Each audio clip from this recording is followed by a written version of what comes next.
Good morning, participants. Again, welcome you in the first technical session of this ICT-based STC on wireless networks.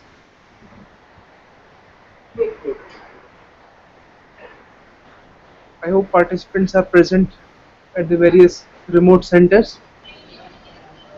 We will be discussing in this session the wireless communications basics.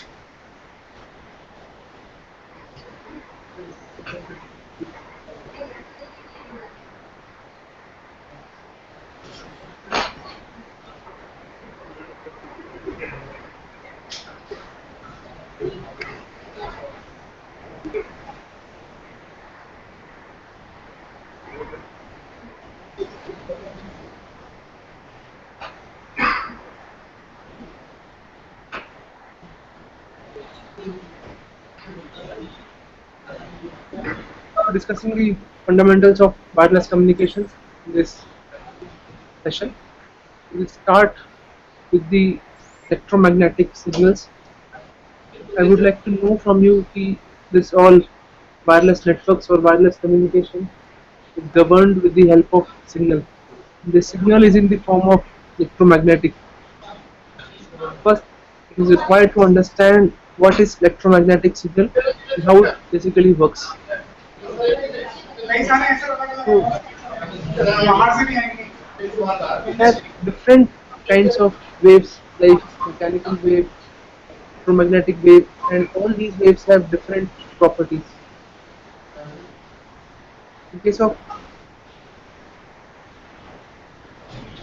electromagnetic wave, we all know electrons, or you can say electric charges, magnetic charges, they are moving perpendicular to each other, and that results in the movement of your wave, that is the direction perpendicular to both of each electric as well as magnetic, and as a result of which our wave that moves in the direction of propagation. As you can see in this slide, electromagnetic waves are created by the vibration of an electrical charge. This vibration creates a wave which has both electric and magnetic components. Electromagnetic wave transports its energy through a vacuum at a speed of 3 into 10 raised to power 8 meters per second. It is somewhat mistake. It is 3 into 10 raised to power 8 meters per second.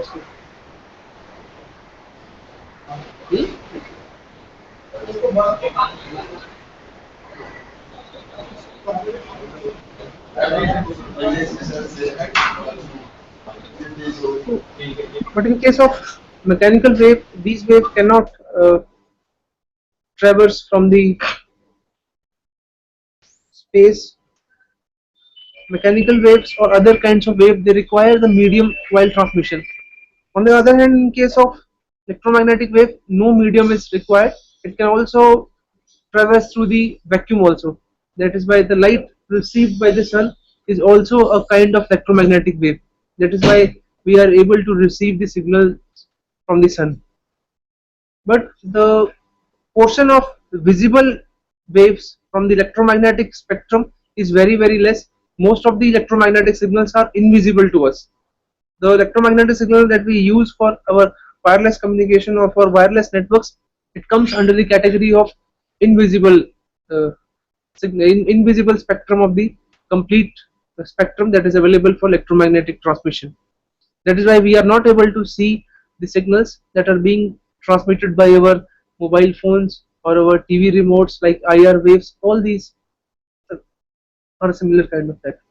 So electromagnetic signal can be made up of many frequencies. It is basically, the signal is basically a combination of frequency, wavelength, or in case of velocity, measure in these. So to understand these electromagnetic signal, we should know how it basically works with some mathematical equation. As we can see here, it is a combination of multiple frequencies. In case of actual transmission, we do not send signal of only one frequency. It is a combination of multiple, and the combination is in such a way that all the frequencies are the integer multiple of the fundamental frequencies. Only then the combination of these frequencies is possible.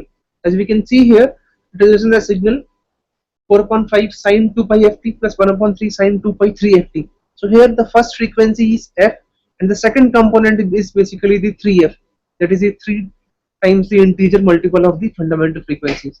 Where we have two frequency component in this, we can have multiple also. Like here we can see the first one is the frequency component, that is sine 2 pi ft, signal which we just discussed. It's a combination of two that I said to you. So figure A and figure B, these are basically f are having the frequency of f and 3f. The second one is 1 upon 3 sine 2 pi 3ft, and the bottom one, the C figure, that shows the combination of these two, f and 3f, and the signal is somewhat like this. You can see in the bottommost figure. So this is the final frequency or the final signal, that is a combination of the above two. Like we can combine multiple frequency component in one signal depending upon our requirements.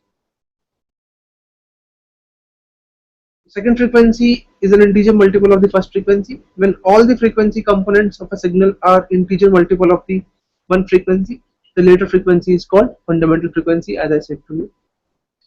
And the period of the resultant signal is equal to the period of the fundamental frequency.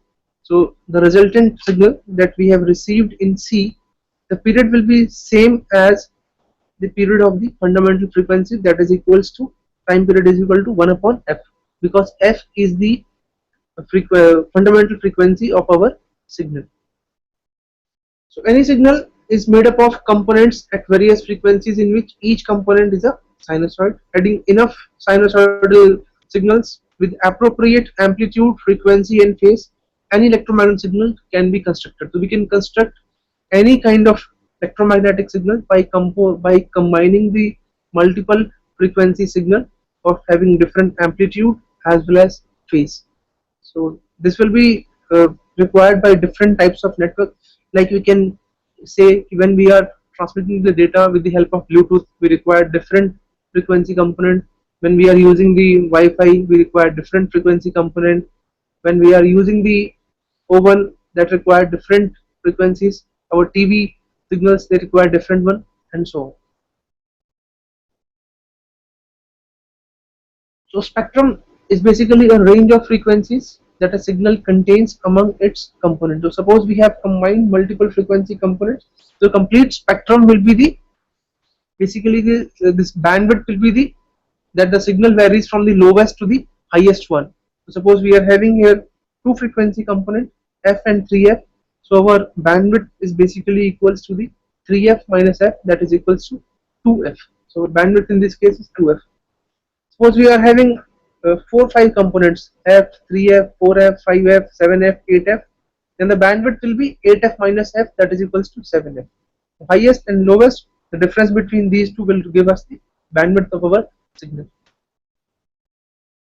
So suppose if the more bandwidth we are having, it means more channel is dedicated to a particular device. So if two devices are there, those who are communicating side by side, one device is having a certain frequency, or you can say certain bandwidth, then another device which is nearby and in interference range with the other one, they cannot use a common bandwidth unless and until they are either time shared in a time shared basis or in an other kind of sharing mode. But straight away frequency cannot be shared if they are using the same frequency bandwidth. So there is a direct relationship between the data rate and bandwidth. Data rate is sometimes also called as signal carrying capacity. If we increase the signal carrying capacity, we can also increase the data rate. Suppose we let a positive pulse represent 1 and negative pulse represent 0, then the waveform will look like 1010. The duration of each pulse bit will be half 1 upon f. Time period basically we were having in the previous case, that is equal to 1 upon f, but here each bit is represented with 1 and 0, so it will result in the half of 1 upon f, and thus data rate will be equals to 1 upon t bits. How many bits we can transmit per second, that will give us the data rate. How many bits can be transmitted per second. Sometimes our 1 bit is representing the 2 times the data.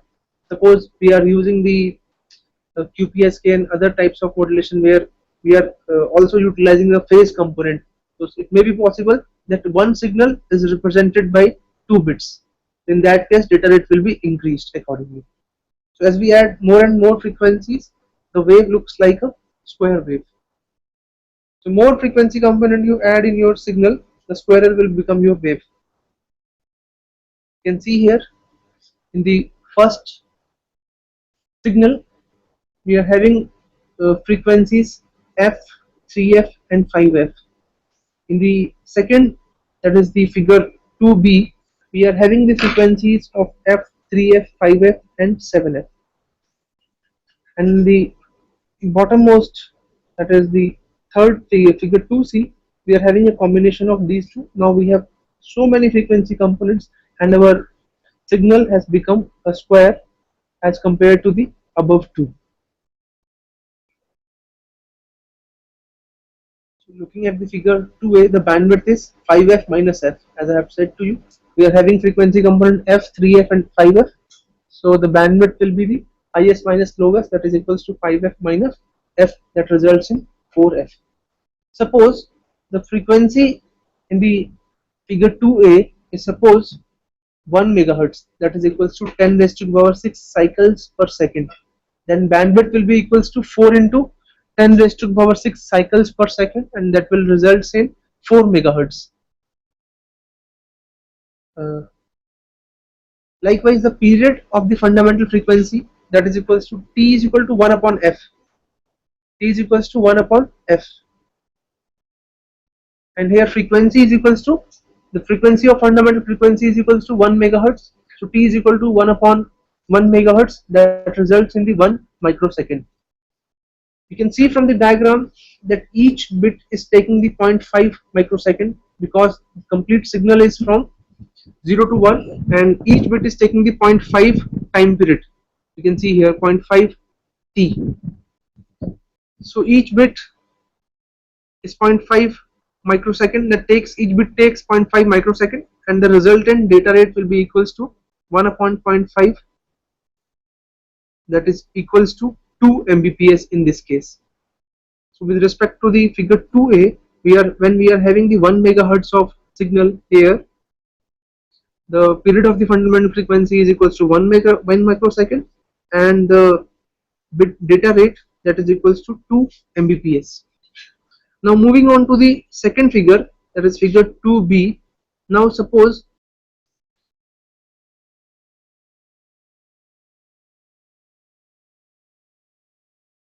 moving back to the figure 1 that we have seen earlier, this figure.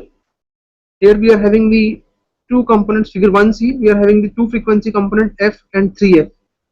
Now suppose we have changed the frequency to 2 megahertz. Now the frequency is 2 into 10 raised to the power 6 cycles per second. Then bandwidth will be equals to 2 into f, that is equal to 2 into 2, that is equals to 4 megahertz.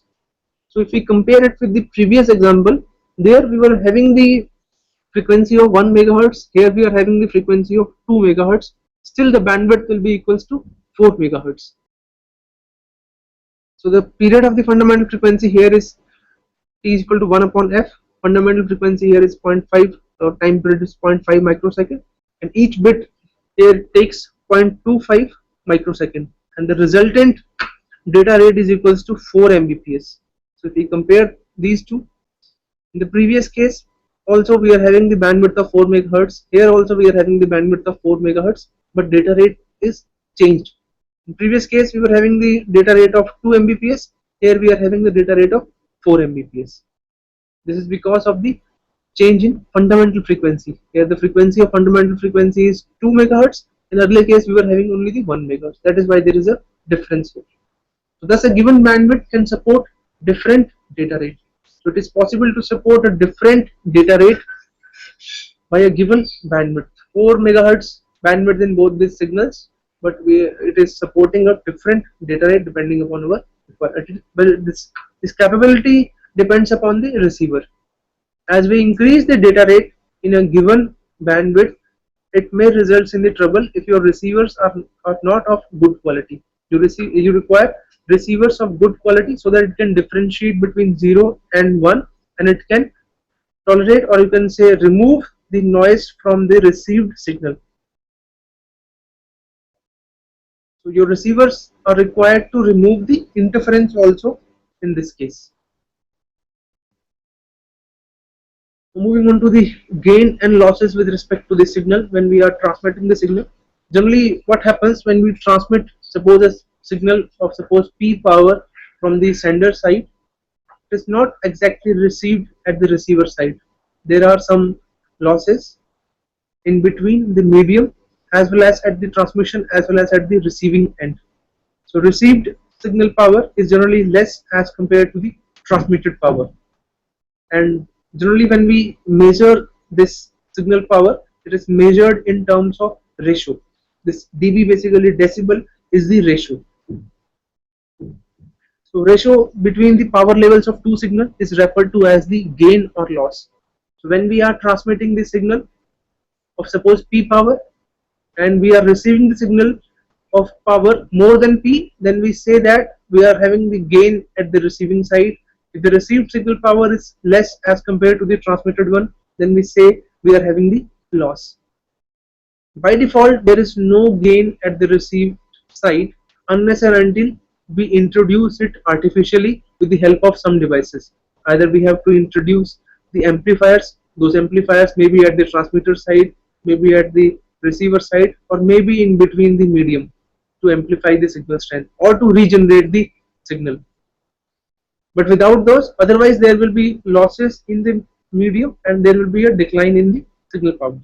So gain gain in terms of dB is generally represented as 10 log base 10 P output power upon the P input power, and loss is generally represented in terms of negative 10 log base 10 P out upon P in. P out is the output power level and P is in the input power level that is received at the receiver, and output power level is the transmitted power from the sender side. So signal of power 10 milliwatt transmitted over wireless channel and receivers receive the signal with 2 milliwatt power. Taking this example, we have transmitted the signal of 10 milliwatt power from the sender side and we are receiving the signal of 2 milliwatt at the receiver side. So how much gain will be there? 10 log 2 upon 10, that results in the negative of 6.98 dB. The loss will be resulted in positive side, that is 6.98 dB. So likewise you can measure your received signal strength, or you can say the ratio of signal strength transmitted as well as received. Sometimes we also measure our signals in terms of dBW, that is decibel watt. So sometimes we say that I have transmitted the signal of this many dBW. So whenever there is only one signal, then we use the unit dBW rather than the previous dB, because dB requires the two signals to analyze. This dBW is the ratio of your signal with respect to the 1 watt transmitted signal, power transmitted signal of power 1 watt. So it is basically dBW is equals to 10 log base 10 P upon 1 watt. P upon 1 watt is with reference to the 1 watt signal. So if your signal is more than 1 watt power, then you will be receiving basically gain. If your signal is less than 1 watt power, then there will be a loss. So 1000 watt transmission is basically equals to 30 dBW, 30 decibel watt. But both these units like dB as well as dBW are not much used in our wireless network. Rather we are using the unit dBm, because in case of wireless networks and wireless communication, the signal strength is very low as compared to the watt. Signal power is basically very low. It is generally in terms of milliwatts. So we use this unit dBm. This is quite popular in case of wireless communication or wireless networks. So it is a better metric for wireless network, as here the signal strength is very low, or you can say signal power is very low. That is why when we touch the signal, it does not harm us or does not electrocute us. So power in dB transmitted with respect to a base power of 1 milliwatt. It is with reference to the 1 milliwatt power. dBm is equals to 10 log base 10 P upon 1 milliwatt. So a 10 milliwatt transmission is equals to 10 dBm. 100 milliwatt transmission is equals to 20 dBm. 1000 milliwatt transmission is equals to 30 dBm, and so on.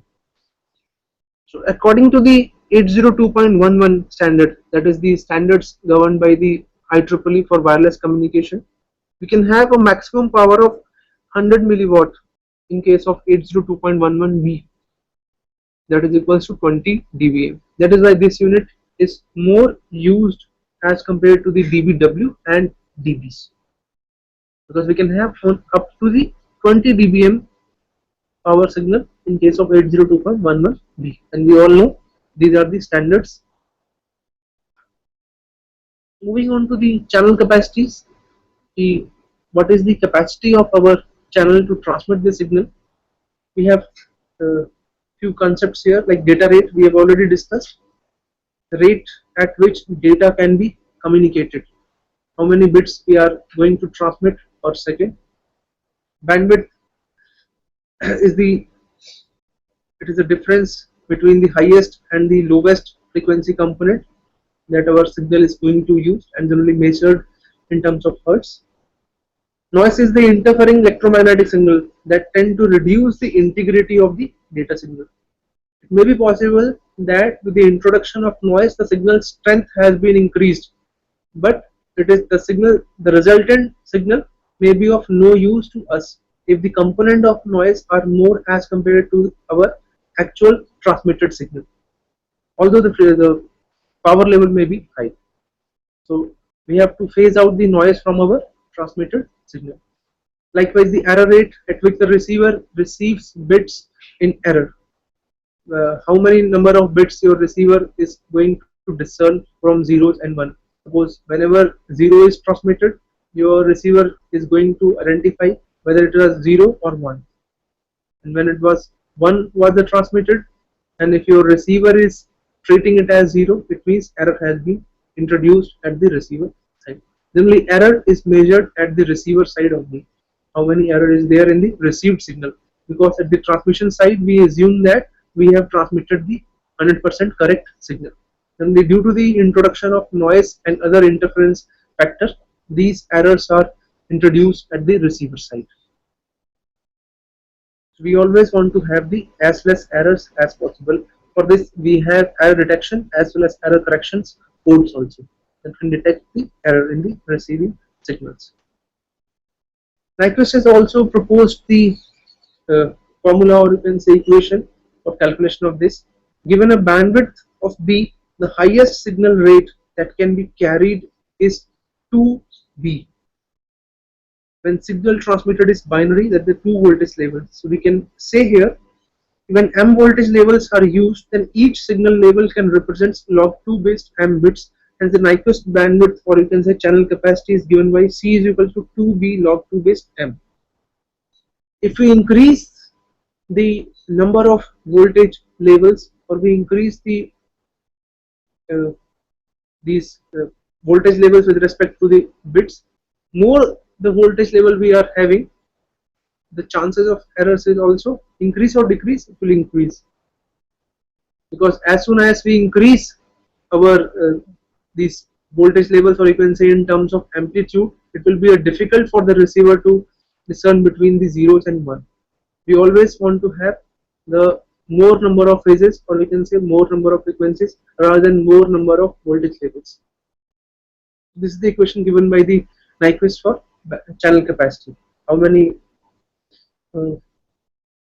bandwidth can be achieved with the help of a given signal. As we have already seen in the previous case, with the different components, we are having the similar kind of bandwidth. We have taken the example, we have discussed two cases. One we are having the frequency of 1 megahertz, another one we are having the frequency of 2 megahertz, and the resultant bandwidth is same in both the cases. 4. This is the Shannon capacity formula when there is a noise in the medium. The previous formula is with respect to the noise free, but when noise is introduced, the capacity is given by, there is an introduction of SNR that represents the signal to noise ratio, the received signal with respect to the noise ratio. Suppose I have received one signal, the component of signal is very low and the component of noise is very high, then the resultant wave is no use for me. We always want the signal to noise ratio should be high. So here C is equals to B log to base 1 plus SNR, where SNR is the signal to noise ratio. So it is always necessary to avoid the interference between the different radio devices. As I said to you, these electromagnetic waves are used by different devices. So like your microwave oven should not interfere with the TV transmission. Generally what happens when your mobile phone is suppose kept along with your television, or suppose along with this PA system, mic PA system, it will generate the interference. But whenever your mobile phone is kept near to the microwave, whether it generates the interference to it or not. Whenever but I don't think there is any interference. Yeah, this is because these two, this your mobile phone and the microwave oven, they are using the different electromagnetic, the different part of the electromagnetic signals. But whenever two devices, those which are using the nearby frequency range or similar frequency range, then there will be an interference. The big example is whenever suppose you are using your mobile phone along with your landline phone, then there will be a lot of interference in your landline phone, because the receiver available at the landline phone is not of that much quality that can phase out the interference generated by the mobile phone. Likewise, due to the your mobile phone, there is an interference in the TV also. If it is kept near to the television, whenever there is an incoming call or outgoing call, it will generally interfere. Generally, a radio transmitter is limited to a certain bandwidth. 802.11 channel has 30 megahertz bandwidth that is allocated for this wireless communication. So power and placement of transmitter are regulated by the authority. Consumer devices are generally limited to less than 1 watt power. So all the consumer devices, they are limited to the 1 watt power, and our this wireless devices used for wireless communication, they are using the power that is limited to even 100 milliwatt. These are certain standards provided for wireless communication. First one is the ISM, that is the Industrial, Scientific and Medical Band. In USA, it is 902 to 928 megahertz. In Europe, it is 433 and 868 megahertz. In our country also, we are using the 2G, that is using a 900 megahertz frequency band. In case of 3G, we are using 2100 megahertz frequency band. In near future, we are going to have 4G, that will be using a different frequency band. But the upcoming technologies or upcoming devices that we are going to have, they are compatible with the previous one. It means they are also able to recognize the previous frequency band used by the earlier kind of network. That is why nowadays we are having a 4G capable handset that is able to receive the 2G signal as well as 3G signal. There is also an unlicensed National Information Infrastructure band, that is 5.725 to 5.875 megahertz, that can be used by other devices.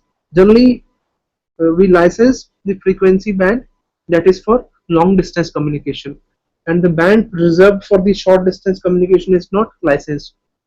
Like the frequency band used by our Bluetooth devices, this is not licensed because the range is very limited, so there is no need for license. But the frequency band that is used for long distance communication, like 2G band, 2G spectrum, 3G spectrum, they are used for the long distance communication, and if it is not licensed, it will result in the interference. So we have to license to the various companies, service providers that can use it effectively for the betterment of our society. But short distance, like our wireless, this wireless LAN as well as, these are not licensed band. Apart from this, we are having some unreserved band also that can be used for the future purposes or for military purpose. No fee. Only licensed spectrum is payable, and that is generally used for the long distance communication only.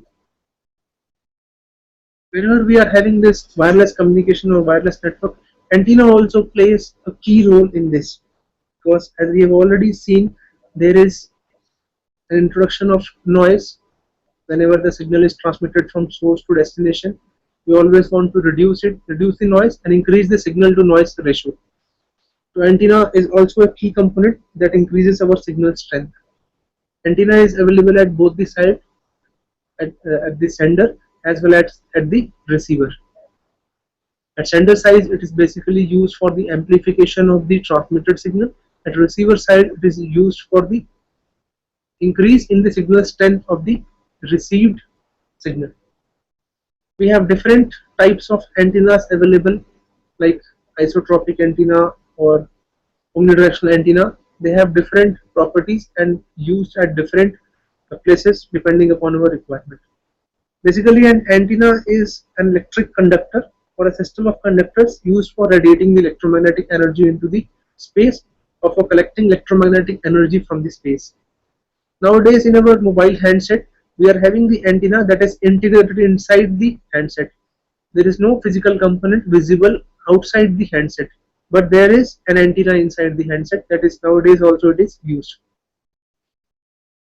We can remember the earlier days when we used to have the TV reception or radio signal reception with the help of just an hanger that is used for the clothes at home. Just or we can just hold one wire at suppose higher places in our room and just connect our radio to that. That will also increase the signal capacity that is received by our radio. Nowadays, our radio signal has been just limited to the FM. That is why the antenna, the longer antenna, or you can say highest antenna, are not required nowadays. So it is an integral part of the wireless system. So antenna radiates power in all direction if it is omnidirectional antenna, but typically does not radiate equally in all direction. We sometimes say omnidirectional antenna radiates equally, but it is not exactly equal. Ideal antenna is one that radiates equal power in all directions, and it is called as isotropic antenna. All points with equal power are located on a sphere with the antenna as its center. But generally for most of these communication, we are not limited for this omnidirectional, or you can say isotropic antenna. Generally we want directional antennas, like in our mobile handset, the base stations are using the directional antennas. Two antennas are placed on the tower. One is used for reception, another one is used for the transmission. All the towers are placed in just a straight line, collinear way. So this is the omnidirectional antenna. The radiation of pattern of equal strength in all the direction. Vector A and vector B are of equal length. This is the directional antenna. In this case, it radiates power in one axis more as compared to the other one. Vector B is longer than vector A, more power radiated along the vector B as compared to the vector A. You can remember the earlier days when we were using the antennas for TV reception also. We are having the antenna of different shapes. Some antenna provides good signal as compared to the other one. Better signal is provided by some antennas, like we were having 9 spikes antenna, 11 spikes antenna, 5 spikes antenna. If you are using the black and white TV, even the small antenna of suppose 5 spikes is also sufficient. But whenever you are using the color TV during those days, then you require a longer antenna that provides the higher signal level, because different television requires different signal level for the better picture quality. That depends upon your TV. But nowadays we are using the cable TV or dish TV, so and most of the televisions are nowadays are color television, so it is not as that. And earlier also we used to have the analog signal. Nowadays whole television system is converted onto the digital. That is why the quality of signal is very good as compared to the analog, because the effect of noise or errors are very low in case of digital signals. That is why whole television system is nowadays digitized. Likewise, we have other types of antenna, half wave dipole antenna. It consists of two straight collinear conductors of equal length. Length of the antenna is half the wavelength of the signal. Different antennas are there, like quarter wave antenna, sectorized antenna. So these antennas have different property. Only thing is how much gain they are provided, whether they are directional, the signal received is equal in all the factors, or it is different and depending upon the cost and size of the antenna. But we always want the higher antenna gain. More the gain, more will be the signal to noise ratio. So measure of the directionality of the antenna. Antenna gain is basically the measure of the directionality of the antenna, and it is defined as the power output in a particular direction compared to that produced in any direction by a perfect isotropic antenna. Taking an example, if an antenna has a gain of 3 dB, the antenna is better than isotropic antenna by a factor of 2. So as I said to you, the more the gain in your antenna, better will be your antenna. And the antenna gain is generally governed by the effective aperture. Effective aperture is basically the physical area of your antenna, how much big or wide it is. So effective area is relative to the physical size of the antenna and its shape also. It is not only the size, it is shape also that governs the antenna. So antenna gain is equals to G is equal to 4 pi AE upon lambda square, where AE is equals to the effective aperture of the antenna. We are using the antenna at both the sides, sender as well as receiver.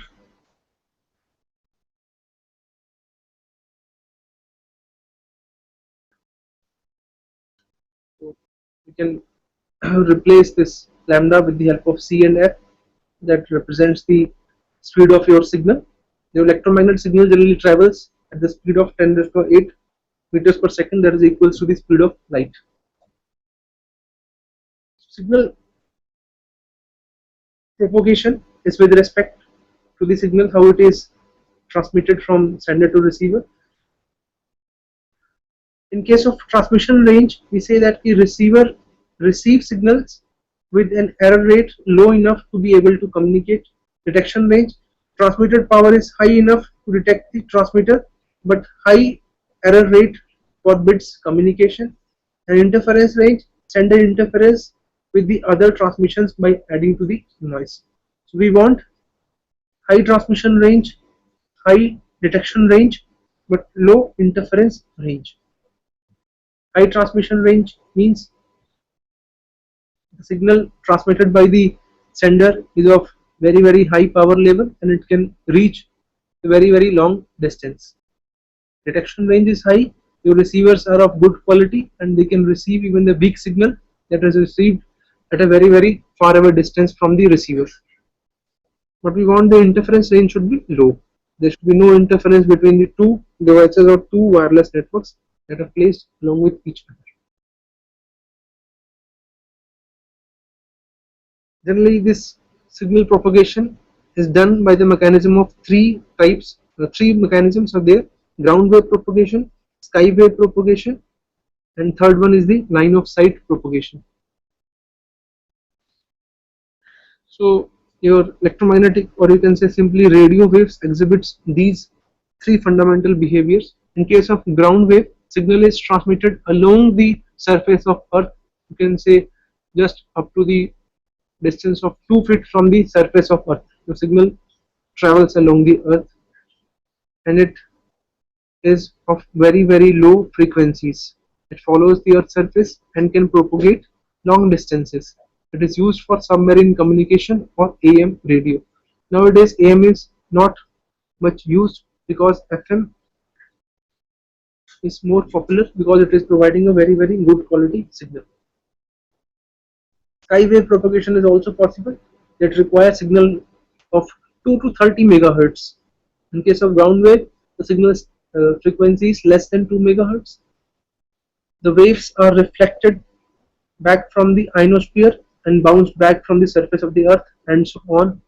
Likewise, it will be traveled to the receiver. It is also used for the long distance communication. This is basically the ground wave propagation. You can see here, signal is following the path that is the surface of earth.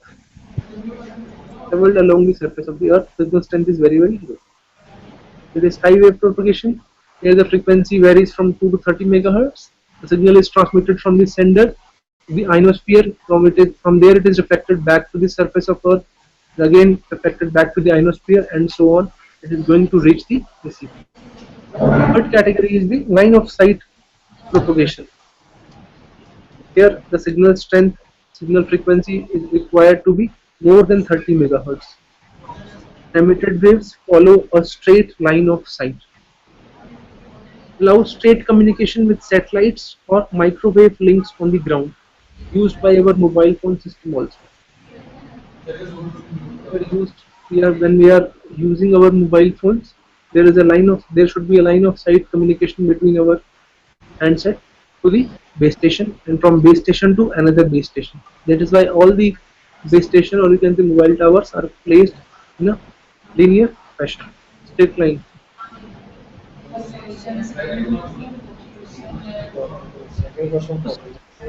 Want to use this line of sight communication, the distance between transmitter and receiver should not be more than certain distance level. That certain distance is basically the, if we increase this distance too much, then the surface of Earth will come in between these two stations.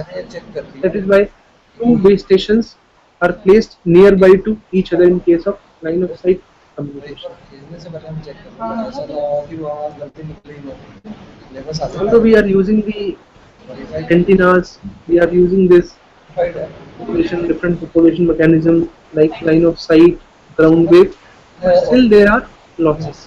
I earlier said to you, when we are transmitting the signal, there are some interfering signals in between, and there are some noises like thermal noise, washing noise, they affect the signal.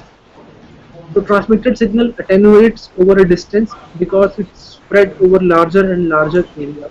This is known as free space loss, and for isotropic antennas it is governed by PT, that is the power at the transmitting antenna to the power at the receiving antenna is equals to 4 pi whole d square upon lambda square.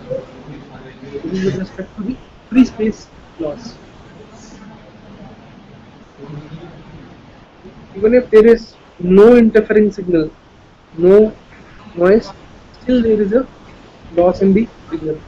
This is due to the attenuation of the signal. For other antennas, it is given by Pt upon Pr is equal to 4 pi d square whole d square upon Gt and Gr lambda square, where Gt and Gr are the antenna's gain. In the previous equation, we have not introduced the antenna gain component in this equation. We can also incorporate antenna gains with this free space loss model. So here Gt and Gr are also introduced. As I said to you, thermal noise is also affecting the signal. Gaussian noise and other noises are there, which basically affects the transmitted signal. So it is present in all transmission media and all electromagnetic devices. It is basically a function of temperature, uniformly distributed across the frequency spectrum, and hence is often referred to as white noise. The thermal noise is also known as white noise.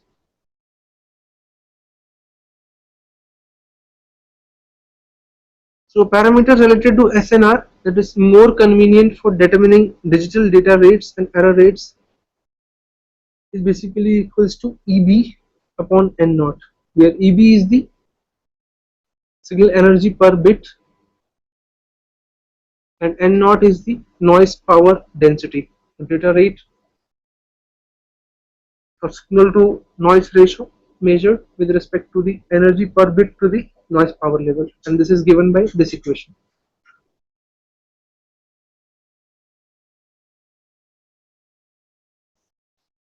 Noise power density.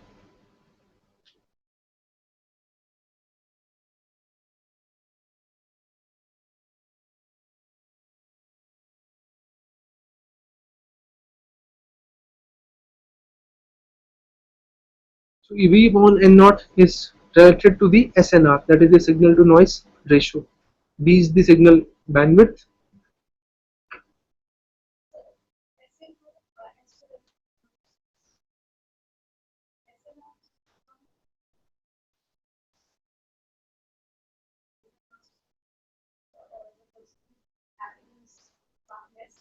Signal to noise should be high. Signal should be high. Noise should be less.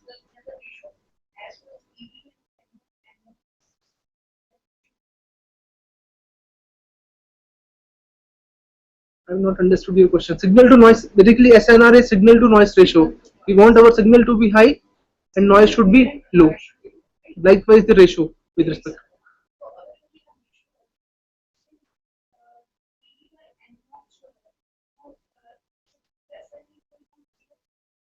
This is with respect to this equation, S upon N, B upon R, where B is the bandwidth of the signal.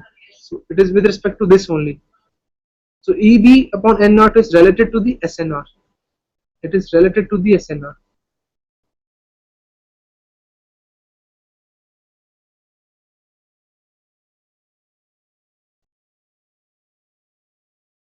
Now moving on to the Doppler shift.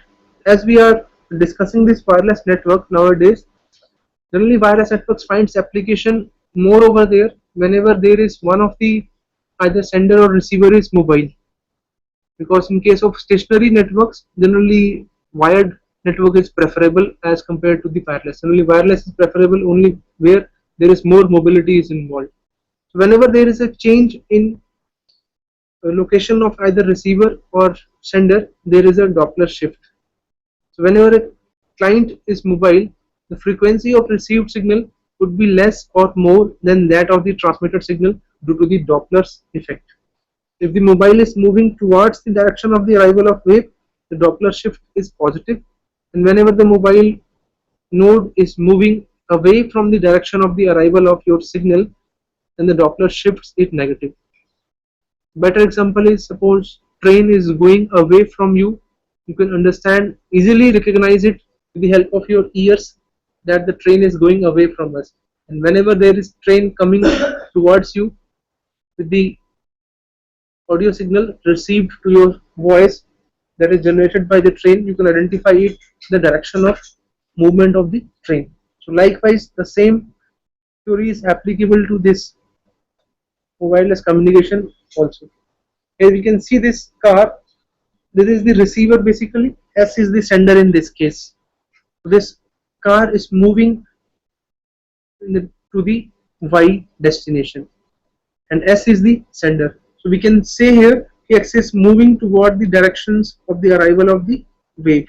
We can see here in this case the Doppler shift will be positive. If the direction of car will be reversed, suppose it is going away from the X as well as Y in the left direction along the x-axis, then the Doppler shift will be negative. And this Doppler shift, that is the change in frequency, it is given with the help of V upon lambda cos theta, where V is the velocity of the mobile receiver.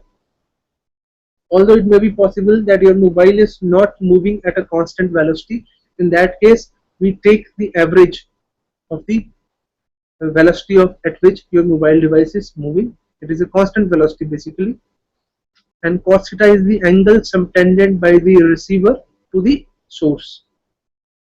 So finally, whenever there is a positive Doppler shift, we add Ft to the Fc, that is the carrier frequency, and whenever there is a negative Doppler shift, we subtract Fd from the Fc. Fc is basically the carrier frequency being transmitted. So Doppler shift also has a significant effect on our wireless networks when the mobile node is mobile. Then comes is the multi-path propagation, because whenever we are transmitting our signal, the signal that is being transmitted from the sender to the receiver side, it is not always following a single path. The one signal is the one which is transmitted straight from the sender to the receiver without any obstruction from the nearby object. Another signal that is reflected back from the surfaces and it is reaching to the destination. Other one is the diffraction, that is the bending of signals from the sharp edges. And last category is the scattering of the signal from the rough surface. All these components of a single signal will be reaching to the receiver side, and it is the capability of your receiver to basically combine all these signal components, those are time lagging each other as well as phase lagging as well as other variations in these components. So effective receiver is the one which is able to easily recognize these components and add those so that the received signal to noise ratio will be good. So first moving on to the this one, we can see here the car shown in the left side. Signal is transmitted from this. You can receive the signal with the help of reflection also. R is mentioned over there. Signal is reflected from the plane surfaces and it is reaching to the destination. D is mentioned in the place where signal is bent from the sharp edges that results in the diffraction of signal. Whenever there is any reflection, diffraction or scattering from the lamppost, or there is a straight line of sight communication from the source to the receiver, there is always a change in the actual frequency, actual signal component, whether it may be in terms of time, whether it may be in terms of frequency or in other component of the signal. Due to this change in signal component for single signal, it results in the inter-symbol interference. When suppose there is an overlapping of one bit, or you can say a bit of one signal to the previous signal that has been transmitted through the medium, because there is a lag, either whether it may be time lag or you can say the frequency lag, this results in the inter-symbol interference as shown in the figure here. Received multipath signals, pulses, received line of sight pulses, and received multipath pulses. You can see here in this slide. So it results in the inter-symbol interference.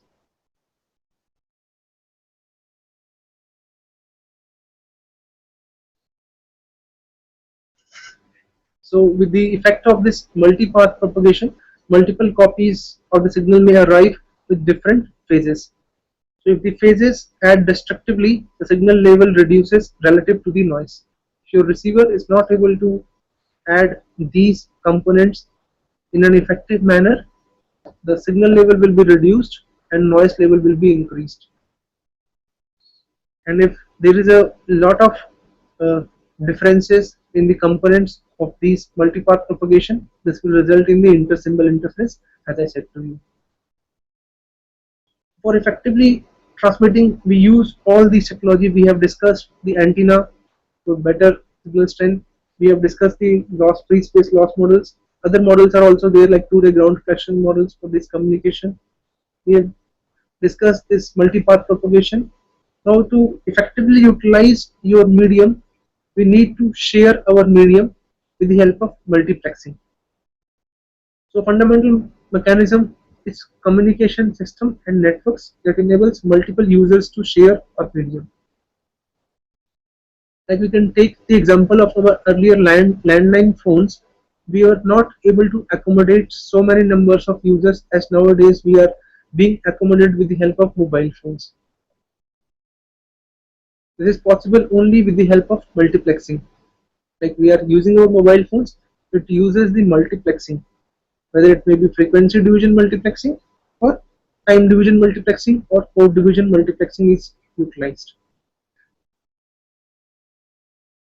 Space division multiplexing is also possible whenever there are two networks, those are physically apart from each other in different spaces they are being used. So in case of space division multiplexing, channels are assigned on the basis of space but operate on same frequency. The assignment makes sure that the transmission do not interfere with each and with a guard band in between.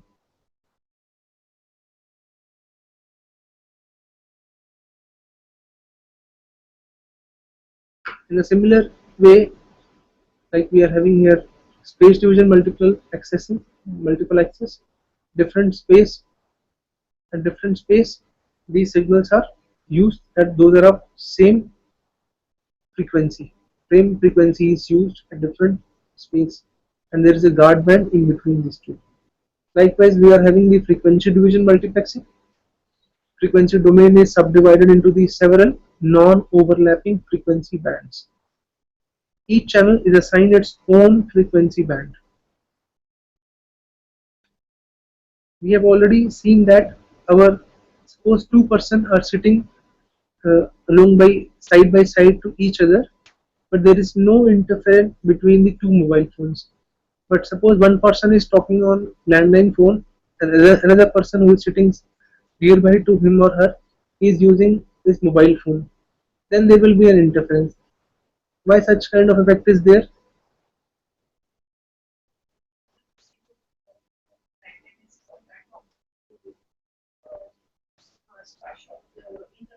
Yes, yes. As answered by one of the participants sitting at the studio, in case of landline phone, because landline phones were evolved at that time when the mobile technology was not there. So the receiver that is being used by the landline phone, it is not able to phase out the signal that is generated by the mobile phone. But mobile phones is the latest technology as compared to the your landline phone. Its receiver is having the capability of phasing out the signal received by the your landline phone. And in case of mobile to mobile interference, we are always using the different frequency. Two mobiles, those are in the same cell, they cannot make a call with the same channel. Channel is basically the frequency. Same frequency cannot be used by two mobile devices, those are in the same cell. So each channel is assigned its own frequency band with guard spaces in between also. Here also in case of frequency division multiplexing, guard bands are provided in between the channels.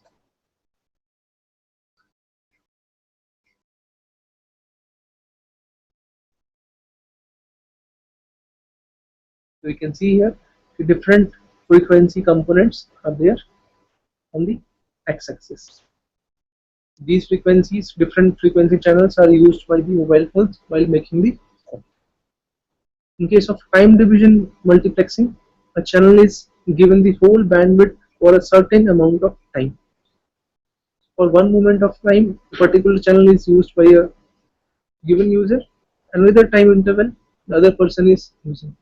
Even in our GSM phone, we are using this technology also. We are using a combination of both frequency division multiplexing as well as time division multiplexing. In case of frequency division, it is very easy to understand because different frequencies are used by different users. But this in case of TDM, what happens actually is the speed of transmission of data in case of GSM, whether it may be voice or actual digital data, the speed of transmission of data is very high as compared to the data generated by the user. That is why you can say the channel is available to multiple users in a one time interval. For first interval, the data generated by the one user is transmitted from source to destination. Another time interval, data from other person will be the transmitted. Because the rate of generation of data by the user is low as compared to the actual transmission of the data. This diagram shows the time division multiplexing. Here along the time axis, we have divided the channel. It is similar to this. Suppose I am only one pen I am having, and suppose you want to borrow my pen. So one pen can be used by only one person at a particular instant of time. Suppose you are using or I am using this pen.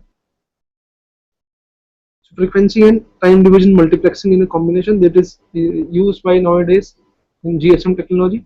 The channel use a certain frequency for a certain amount of time and then uses a different frequency at some other time.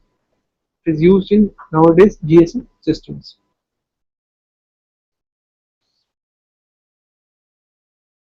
So you can see here time division and frequency division multiplexing combined.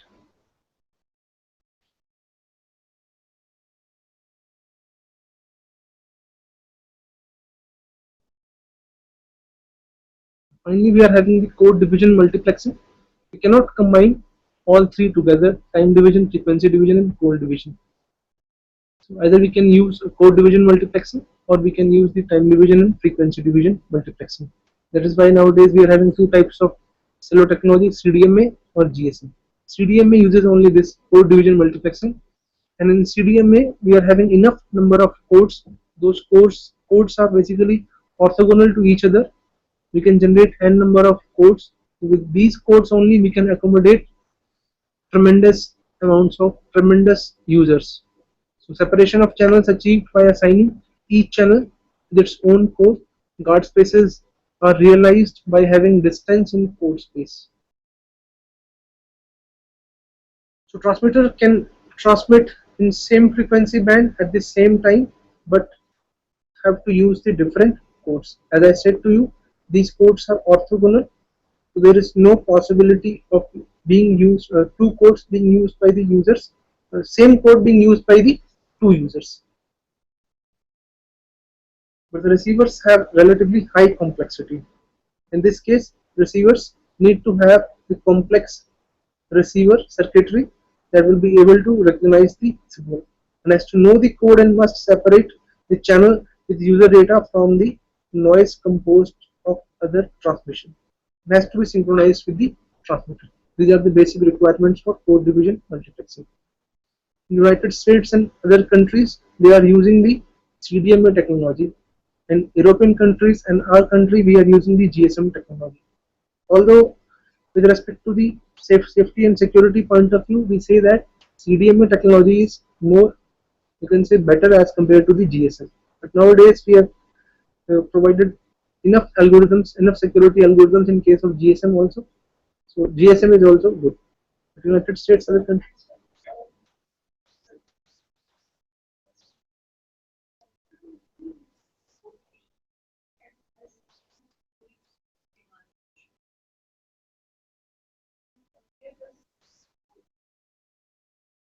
Basically, in code division multiplexing, we suppose two users are sitting in one suppose cell.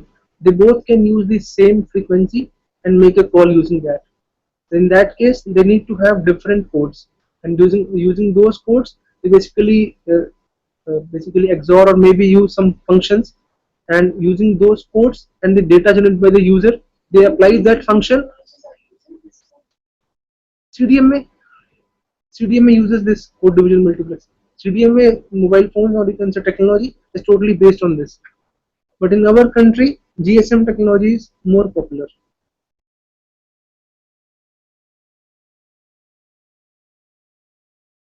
Can you say why it is like that in our country? GSM is more popular. Why so?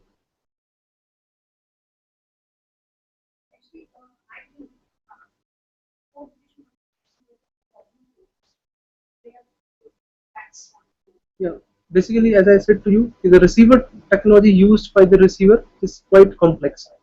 So whenever these two technology in the growing phase, we can say the cost of this CDMA technology was high, and the countries which are developing countries, it was difficult for them. That is why. Nowadays,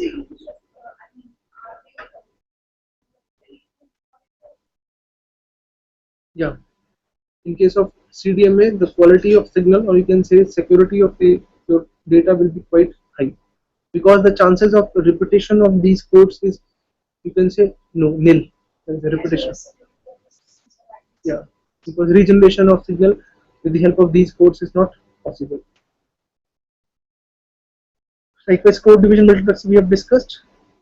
So we have discussed the multipath propagations, sharing of the medium for effective transmission of the signal, and the sharing of the signal channel by the different users.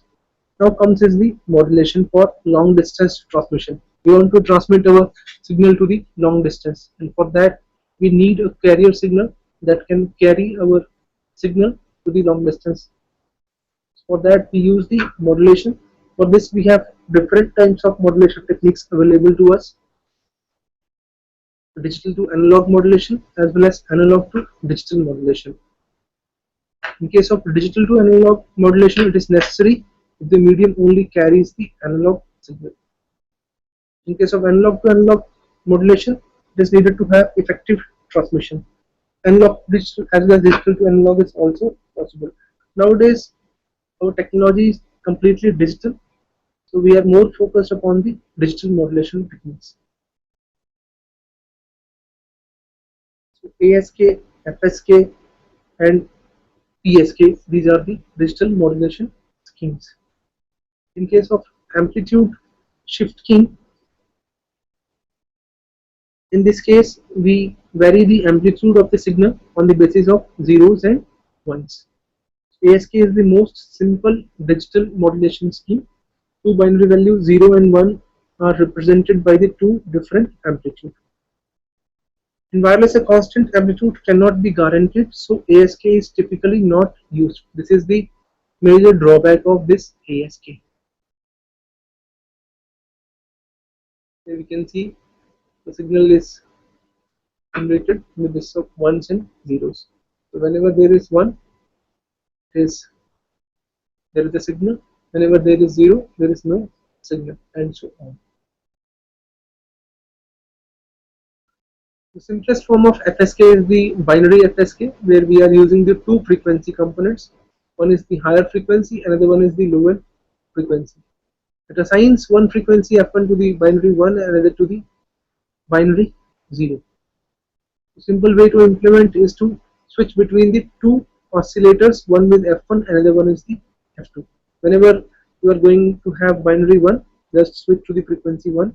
Whenever you are going to have binary 0, move to the frequency F2. You can have multiple frequencies also here. Suppose you want to transmit 00, 01, 10 and 11. In this case, signal carrying capacity is increased. You can transmit 00, 2 bits with only one frequency, 01 with the help of frequency F2, 10 with the help of frequency F3, 11 with the help of frequency F4.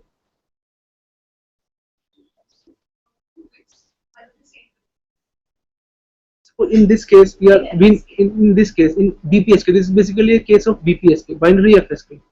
In this, we are having two frequency component. For one is for binary 1, another one is for binary 0. Suppose I want to increase the data rate. What I have done is I have increased the number of frequencies. Now I am having 4 frequency F1, F2, F3, F4. Now I am transmitting 00. I am transmitting 2 bits with the help of only one frequency. Suppose I want to transmit 10, then I can straight away use the frequency number 3. But in this case, as I increase the number of frequencies, I need to have a good quality receiver circuitry that will be able to discern between different frequency levels. Although in case of frequency and phase, the effect of noise is very low. Noise is more affecting the amplitude component. So most popular among this amplitude, or you can say frequency and phase, we generally make more variations in case of phases, because the noise is least affecting the various phases.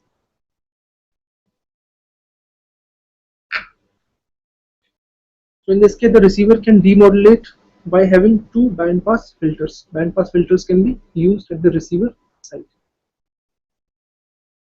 Here you can see here, in case of 1, we are using binary 1, we are using the higher frequency. For binary 0, we are using the lower frequency. Here we have only two frequency components shown. Similar to the FSK, we are having the PSK. It uses the shift in the phase of a signal to represent the data. Shifting the phase by 180 degree each time data changes. It is called as the binary PSK. The receiver must synchronize in frequency and phase with the transmitter. Here also we can have multiple phases to increase the data rate. If we are having only two phases, 180 degree and 0, then we can utilize it like this: 0 degree phase for binary 0, 180 degree phase for binary 1. But suppose we want to increase the data rate, then we can transmit more number of bits with a single signal element. That is possible. Suppose when we are using 0 degree phase for 00, 90 degree phase for suppose 01, then 180 degree, then 270 degree phases for this 11, 00, 101, 10 and 11. We are using the 4 phases. We can further increase the phases. You can go up to 8 phases, 16 phases and 32 phases.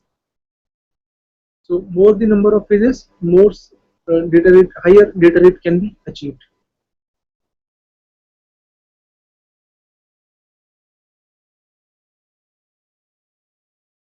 So this is shown here with the help of QPSK, that is the quadrature phase shift keying. Higher data rate, higher bit rate can be achieved for the same bandwidth by coding 2 bits into one phase shift, as I said to you. Here rather than I have told you regarding the 0 degree, 90, 180 and 270, you can take any phase with a difference of 90 degree for 4 categories. If you increase the number of phases further, more bits can be transmitted with one signal only. Here 2 bits are transmitted with the one signal element.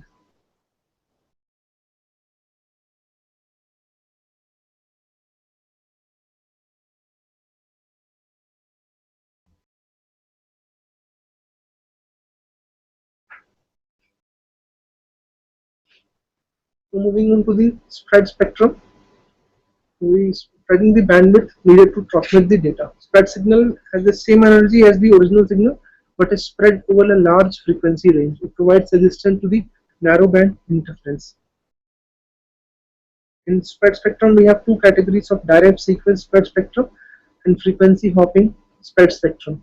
Like in case of GSM, whenever we are having a call, so suppose there is a call between two persons, one is located at this place, another is located at another cell of a different cluster. So what happens? The frequency, or you can say channel, being used by these two will not remain same throughout the whole call. Suppose channel number 10 that uses the frequency of suppose 21.6 megahertz is given, then it will not same throughout the whole call. So suppose during the first 10 second the channel number 10 is used, after 10 second channel is changed, and this pattern of change of channel is known only to the transmitter as well as to the receiver, or we can say both parties are only knowing this pattern, and this increases the security of our signal. It cannot be theft in between the transmission. This is basically known as the frequency hopping spread spectrum. So total available bandwidth is split into many channels of smaller bandwidth and guard spaces. Transmitter and receiver stay on one of these channels for a certain time and then hop to the another channel. That is why it is known as frequency hopping, because hopping of channel is done in a single call only. It implements FDM as well as TDM. And we have two categories of this frequency hopping spread spectrum. One is the slow hopping, another one is the fast hopping. In case of slow hopping, transmitter uses one frequency for several bit period. Bit period is basically the period used for transmission of one bit. And systems are cheaper but are prone to narrow band interference. In case of fast hopping, transmitter changes frequency several times even in one bit. So for the transmission of even one bit of data, your frequency is changed even during that. So for one bit only, we are using multiple frequencies.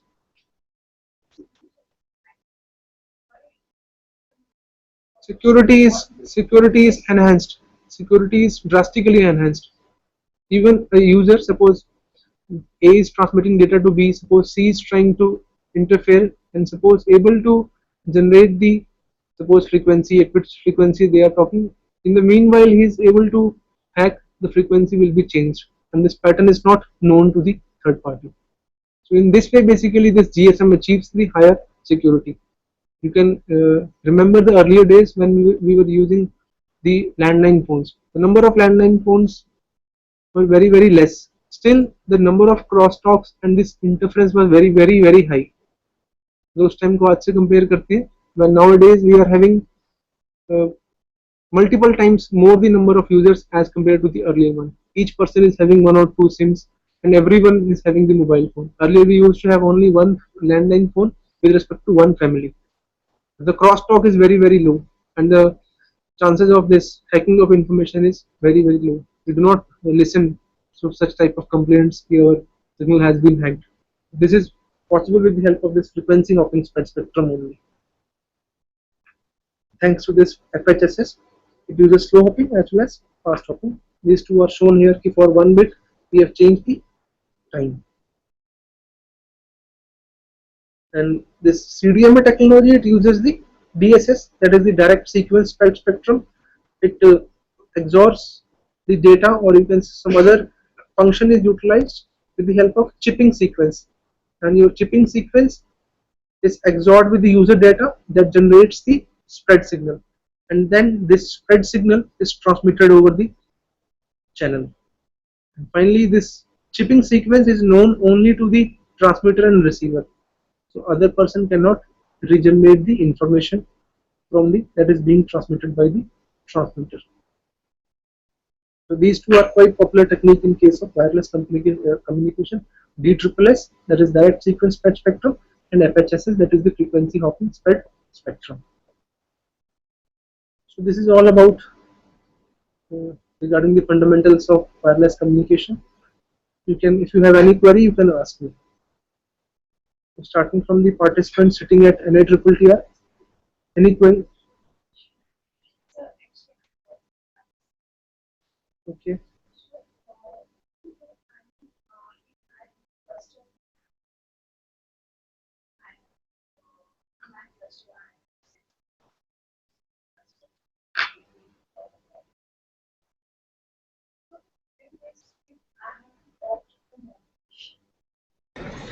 Sir हम paper पे लिख के ना एक बार आपको दिखा देते हैं, फिर उसको टाइप कर लेंगे. Hello. I think questions related with WSN we can discuss in the next session, because not next session, but tomorrow. Tomorrow we are going to have the session on wireless sensor network. So at that time, I think your query will be better answered.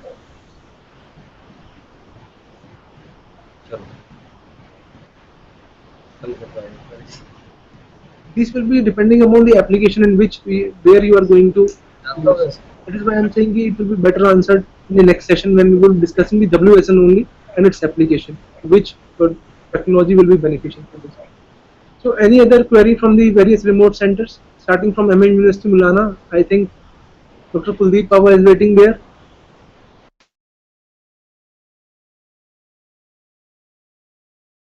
Any queries, sir?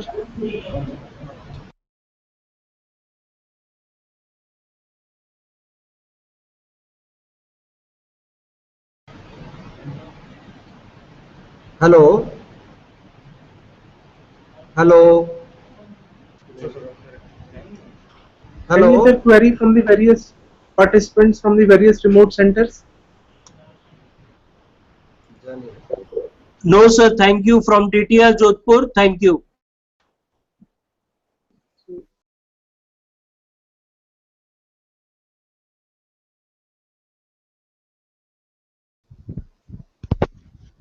So from Chandigarh University, there is no query. Thank you.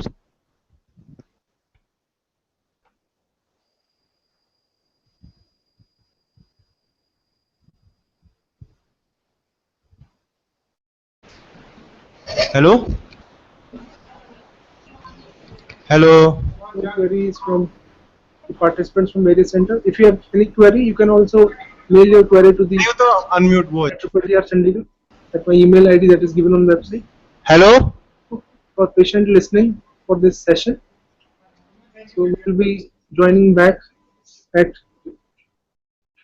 2 o'clock after the lunch. So connection will be as it is over there. Thank you.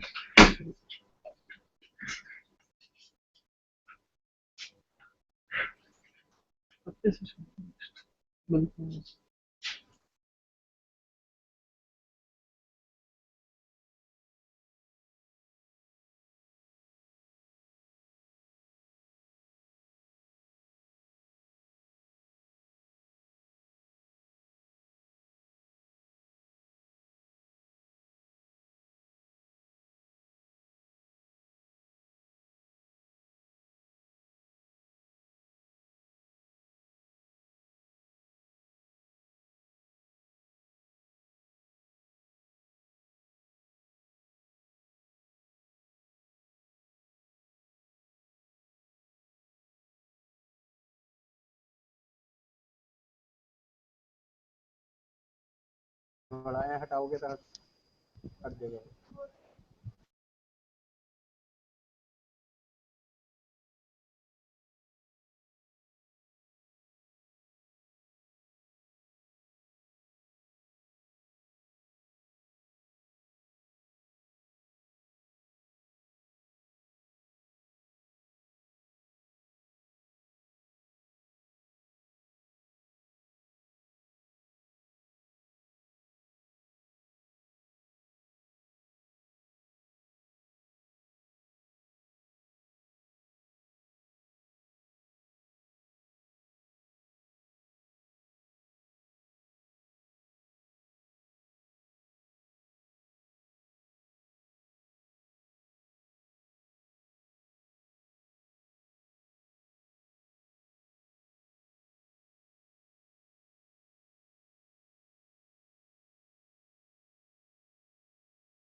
अभी lunch चल रहा है, ठीक है,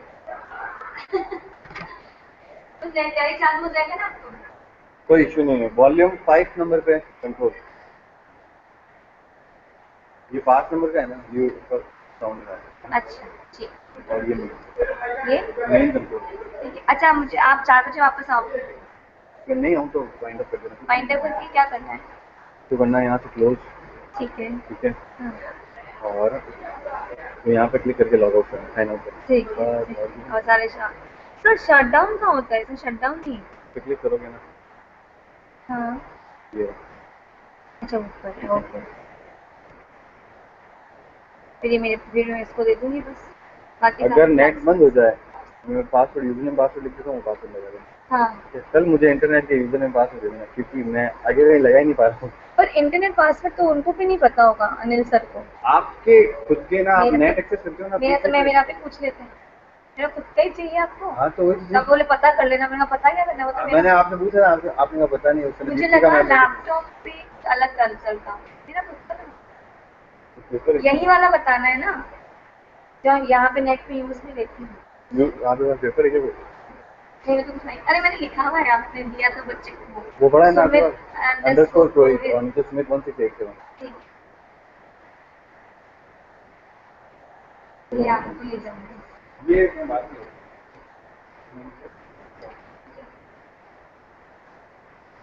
चाबी आपके पास ही रहेगी ना? ये ले लेती हूँ, मैं इधर किसकी ये आपके पास ही रहेगी, ठीक है, ठीक पे वापस दे दूंगी। नहीं ठीक? आपने ऐसे हाँ, हम लोगों को पास की बात है। नहीं मैंने 5 दिन का लिया हुआ तो ये क्या यहाँ पड़ा रहेगा, मेरे को सेफ है, क्योंकि आपका नहीं नहीं यहाँ सेफ है, तो कुछ देखना नहीं होता है, ये कैमरे वगैरह।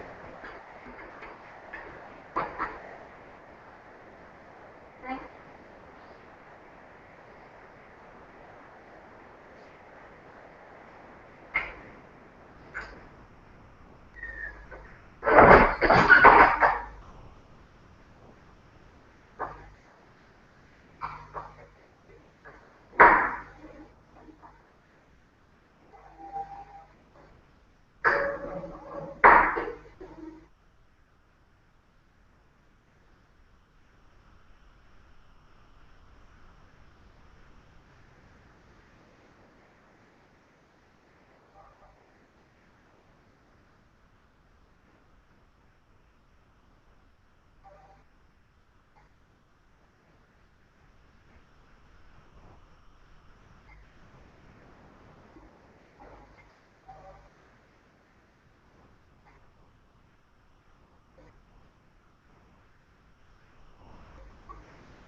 நான் செஷன் அட்டன் பண்ணாம சைன் மட்டும் பண்ணிடுறாங்க.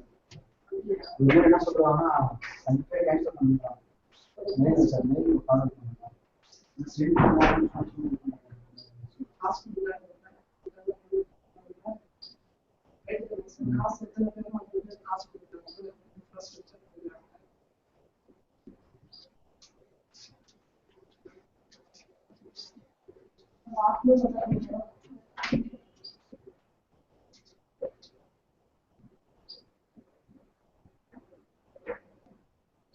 ஹலோ சார், அங்கே ஒரு சிஎஸ்சி ஃபேக்கல்டி யாரெல்லாம் ஃப்ரீயாக இருக்காங்களோ M Gayathri madam, T Gayathri madam, Sumitha madam, Shyam sir, Ram sir,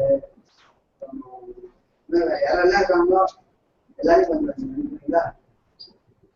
நெட்லேப், ஆமாம் sir, net lab wireless network seminar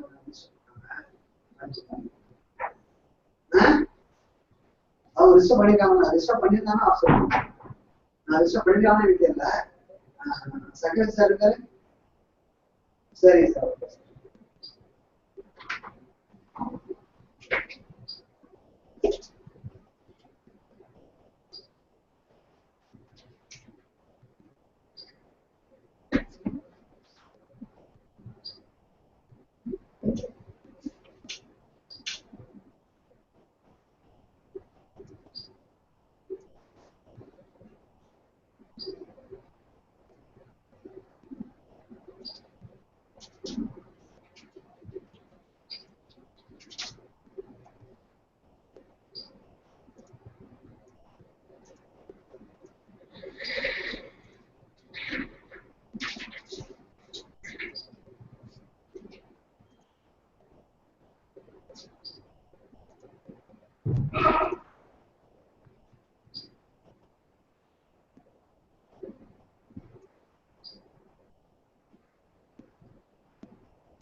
seat देखिए सर कितनी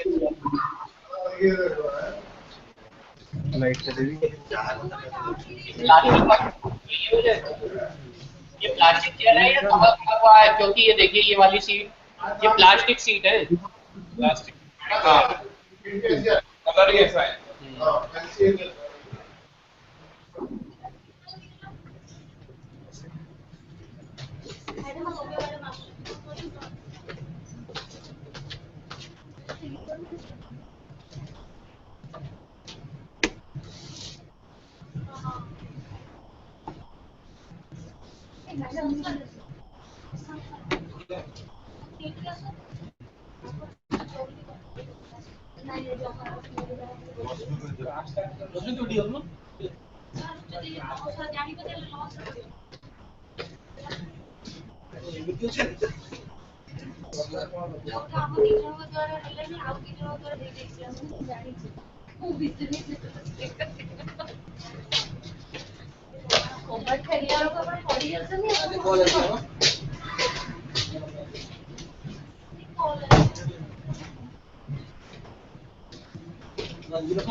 access control A2 वाला जब भी modify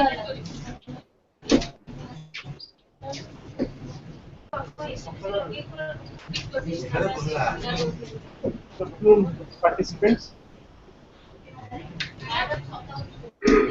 third session of the first day of this 5 days course. Although according to the timetable we are having IP addressing session to be taken by Mr. Amit Dogar. Due to some urgent work, he has to go somewhere, so we have swapped some session, and this session will be taken by Mr. Pawan Kumar, who is a PhD scholar at NITR Chandigarh. He will be covering the access control list used for how the configuration and other specific purposes, how we can restrict the users responding to the Hello. Welcome you, Mr. Pawan. You can continue. Thank you, Hello, sir. sir.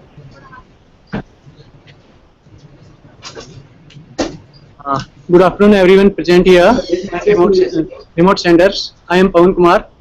I am PhD scholar here, and my session was on tomorrow. That was firewall configuration and implementation. So, before configuring firewall, we have some subtopics, that is access control list. To configure firewall, we use access control list. That is a set of rules. So that is the content of ACLs. Introduction to ACLs, type of ACL. There are two types: numbered ACL, named ACL, the wildcard mask, task ACL implementation. So ACL is a set of rules, just like the traffic rules. Suppose we are moving on the roads and we are driving a vehicle. So there are somewhere you see the boards that four-wheeler this line, two-wheeler this line, and heavy-duty vehicle this line. For the different vehicle, different category vehicle, we have different lines. Or somewhere we have written after 9 o'clock, heavy-duty vehicle are not allowed. That are set of rules defined for the real-time traffics. So same type traffic rules are defined in our networks also. That TCP traffic is allowed, FTP traffic is not allowed. Some specific users are not allowed. That specific network is allowed. So that is a set of rules that is defined in access control list. So access control for two purposes: to filter the traffic and to identify the traffic. Filter the traffic means we have to filter the traffic. Just like some of the VVIP person is moving on the network traffic on the roads. So what the policeman will do? They will stop the another traffic and will pass the VVIP traffic. They will identify the traffic. That is more important. Just like we have to set some private networks to pass some traffic, just same as the rules are defined in our network also. And to filter traffic, permit statement is used to allow traffic, and violate deny statement is used to block the traffic. In our network, we use the allow statement to permit the traffic and the deny to block the traffic. Filtering traffic is the primary use of access list. However, in several instances, ACL is used in identifying traffic, like identifying router to filter, allow, or routing updates. Sometimes we use filtering traffic to identify the traffic and to update the router's tables.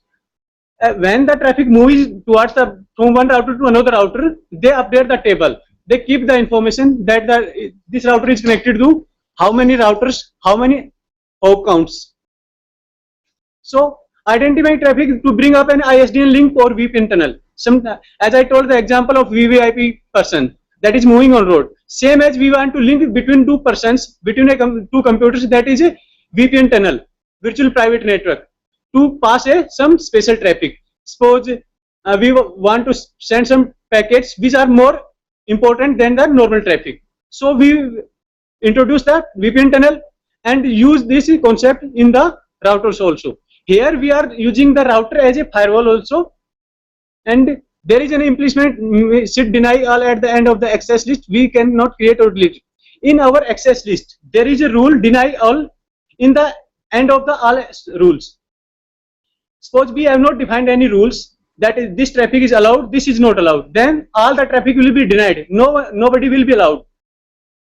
Only one access list per interface, per protocol, per direction is allowed.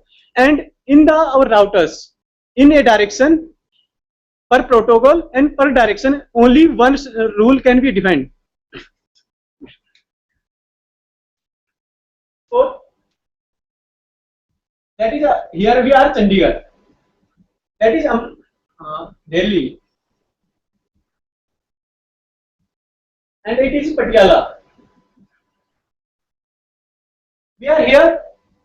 That coming traffic towards it is in, that is out. Okay. Now we have to define the rules here. Suppose the police, what will the police will do here? They will set the rules that after 9 o'clock in the evening, the heavy duty vehicle are not allowed to enter the city. Okay. And they will decide the rules that after morning 10 o'clock, heavy duty vehicle are not allowed to exit the city also to stop that heavy traffic. The same rules we define in our access control list also. So we are here that are in out rules. We are defined, these are the interfaces. These are the interfaces means the in and exit for the city. Here we will define the rules because all the traffic will pass through here. Okay. After that, there are many types of access control list, but mainly two access control lists that I have number and name. Numbered access list, and after that named access control list. Further, these lists are defined in IP standard access list, IP extended access control list. In numbered access control list, individual lines cannot be removed from middle. Edit access list, entire list will be removed, and all new entries will be made at the bottom. Okay. In number access list, there is a limit 1 to 99. Total number of access list we can define in standard, that are 99 total. We can give 1, 2, 3, any number we can define. So what is the limitations? How many rule we set? If suppose 10 rules I have defined. If I want to remove any rule in between, so I have to remove all the rules and define again and again. That is the drawback of the numbered access list. Standard access list. In extended access list, what we can do? We can define the rules at the bottom without removing the rules. Okay. After that, there is named access list. In named access list, we can give our own name. But in numbered access list, we can define by number only. So there is a problem that maybe I forget what the number I have given my specific rule. But in named access list, I can give my specific name. Suppose I want to stop the traffic from TCP traffic. So I can give directly the TCP traffic. That will be the name of my access list. That is the main benefit of the named access list. Next is we can assign name to our, okay, individual lines can be removed from middle, which is not possible in number access. Okay. It is configured in, okay. That is named access list also is configured in a standard different router mode, that is R3, that is the rule. Here R3 is the router name, configure standard NACL, that is the configuration mode. Okay. That after that there is a concept of wildcard mask. Wildcard mask is used to define what the traffic used to identify, what not to identify. There is those two rules. Which part of an address must match exactly and which part of the address cannot match any number. There are two rules for wildcard mask as I told above. This is about to a subnet mask. Okay.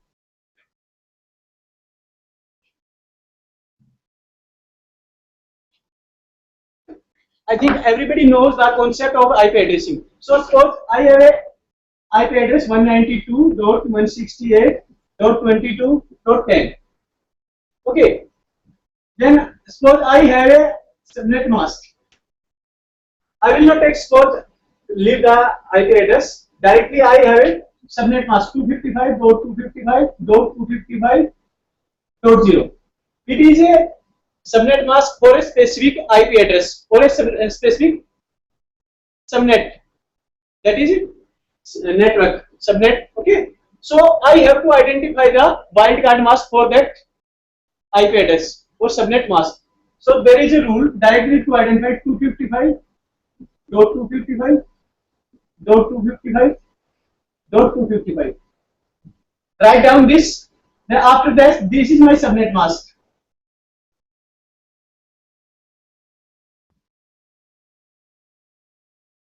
Simply subtract it.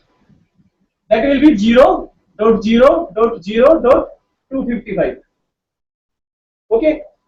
For this subnet mask, my wildcard mask will be this one, 0.0.0.255. That means 0 means I have to match exactly this one. Exactly 255 means suppose इसके corresponding IP address है 192.168. So I have to match exactly 192.168.22 suppose. After that can be 23. I have to match exactly 192.168.22. Okay. After that, that is 20. That is not required. And the corresponding network. This network can be anything. 23, 24, 25, 26, 10. Anything can be IP address. That is not required to match. Okay. And in this, that is the net ID and that is the host ID. Okay. That is required to match exactly, and that is not required to match exactly. That can be anything. Okay, so we have to remember that to identify a wildcard mask or the subnet mask, we have to write this one, write the subnet mask and subtract. There will be wildcard mask available. So I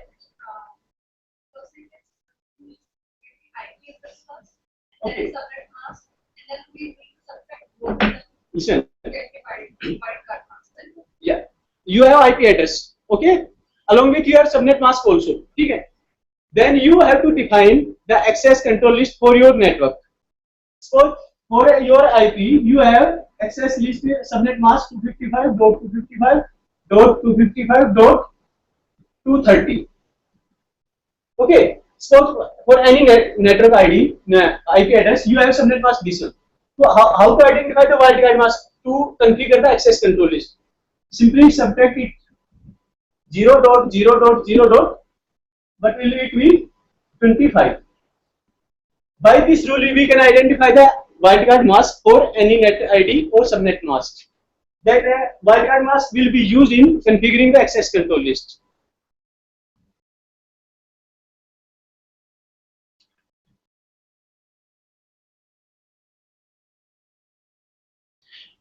Here also I have shown one of the example. There is a IP address 192.10.0.0. So corresponding wildcard mask will be 0.0.255.255. Got it?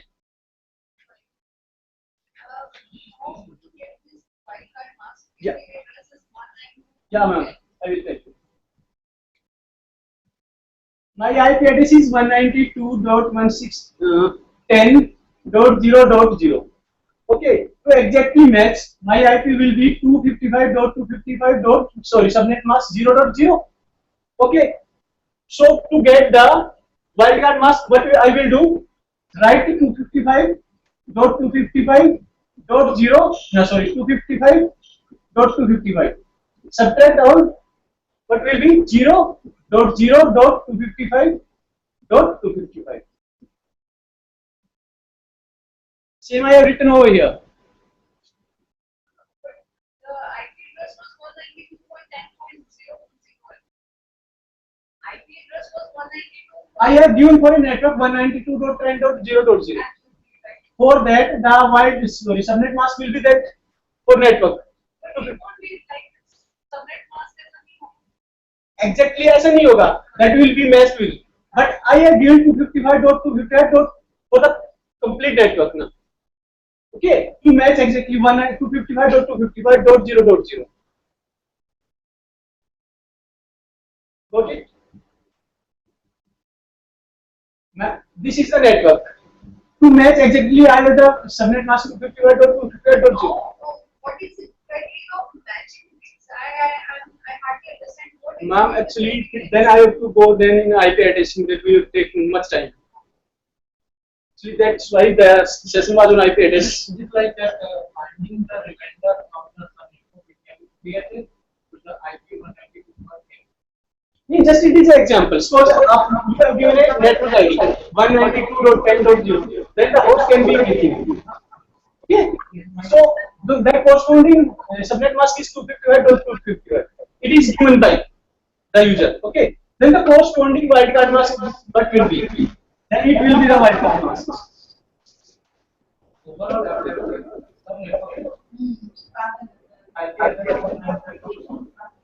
Yes, yes.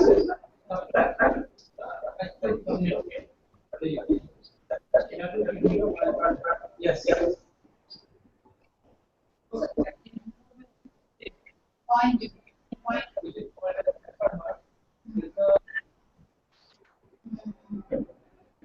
Remaining number of subnetwork you can create it. It can be created.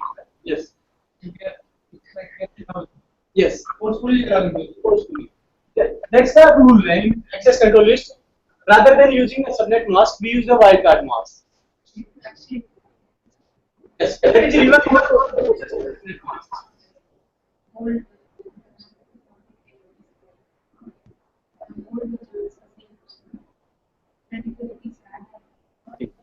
There is another telnet access list. Before configuring, we can access list. We can access a telnet access also. Suppose a router is there, R1.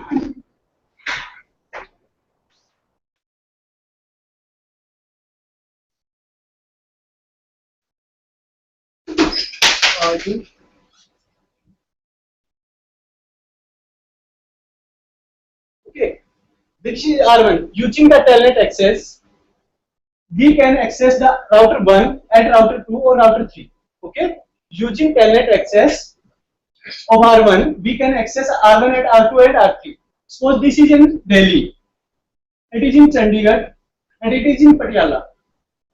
Okay, suppose the admin is staying over here Chandigarh, in Chandigarh, and he need to configure. There is some issue in router 1 at Delhi, but he can't move Delhi, so he can access telnet access here in Chandigarh of router 1 and can configure it. So that's why we use telnet access. Here we can allow, we can set some rules that the telnet access is allowed or not somewhere at R2 or R3. That will also be do in practical session. There is a command to access telnet simply and write the IP address of the router. After that, configure telnet int f00. We have to go to the interface, then write the command line vty04. Okay, in the last there is a task I have written over here. Router 1, router 2, router 3. We will use some IP addressing and set some rules. Then we will simply check it is able to talk this router or not. We will check this one is able to talk this one or not. Later we will set some rules. ACL apply. Suppose I will set a rule that it will not allow to ping this one. I will set a rule IP for that router 2 will not be able to ping router 3. Okay, before applying the ACL and after applying the ACL, we will see the results. So till now, if anybody have any questions, they can ask. Later we will do a practical session on this implementation on this task.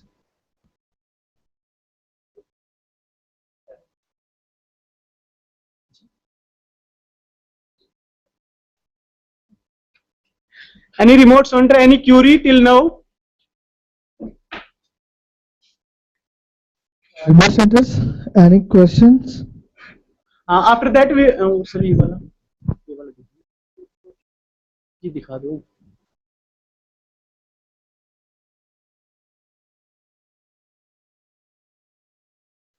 Okay, if you have any query till now, you can ask. After that, we will implement this query, task. I have shown in the PPT. There are 3 routers and they are connected to each other. After that, we will perform this on a console based in GNS3.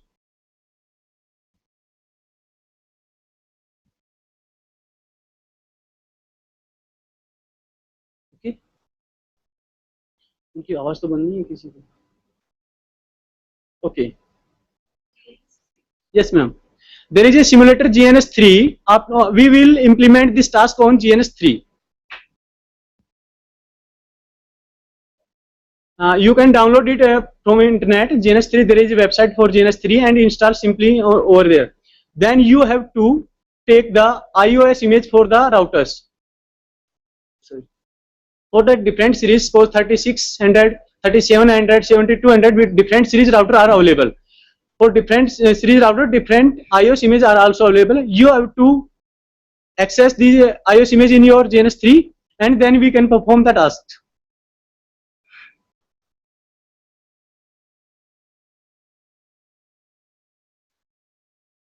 Simply install and launch GNS3.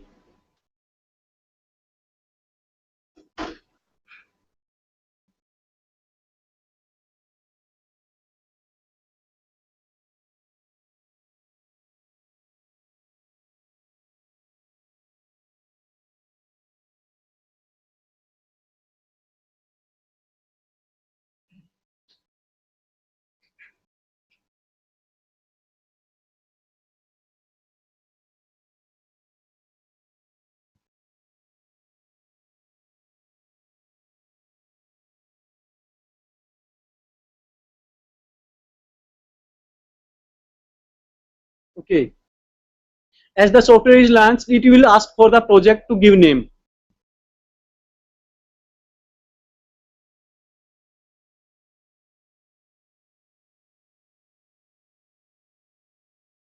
Simply give name and it will start.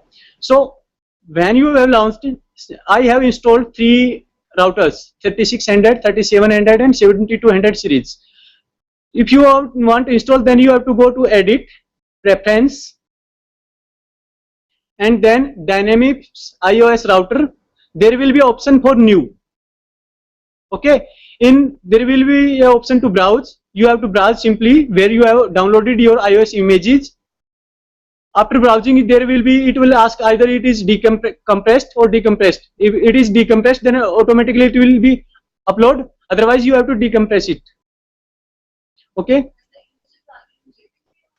No, that is min iOS image mean operating system. That is a bin format, not JPG. Okay, simply I have installed 3600, 3700 series and 7200 series. 3 routers are installed. Okay. Simply click over the. I have installed these routers earlier on my GNS3. You simply download GNS3, install. There will be package of helping software also. Okay, so then you have to install that one also, and later simply drag and drop the routers.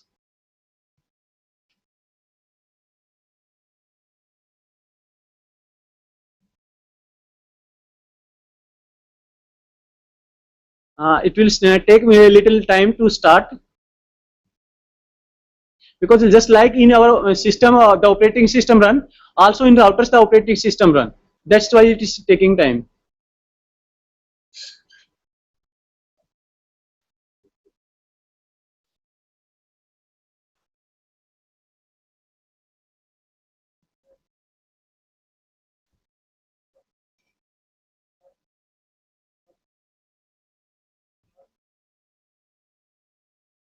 Okay, I have dragged 3 routers over here of the series 37 to 25.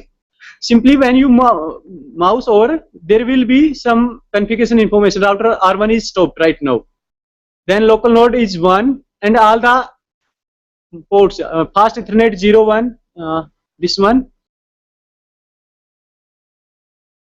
fast Ethernet 01, 00, serial 0001, all the ports will be shown over here.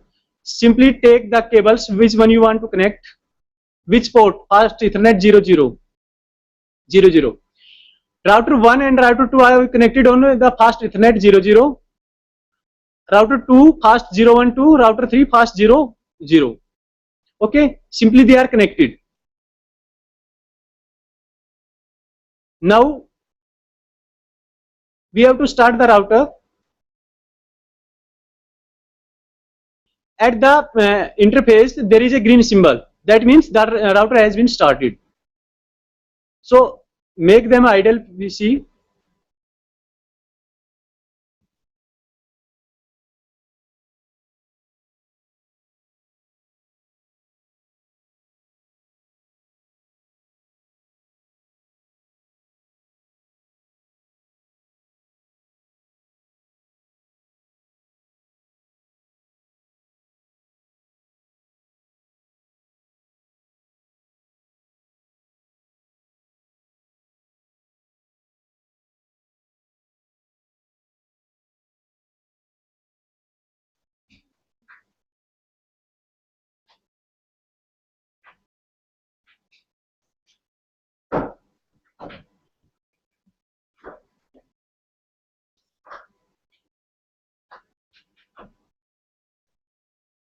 Okay.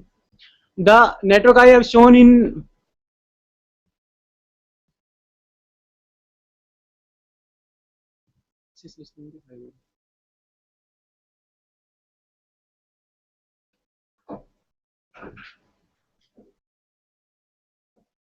the task I have shown you in PPT, I will implement the same over here also. So just I have taken 3 routers, all the interfaces are shown.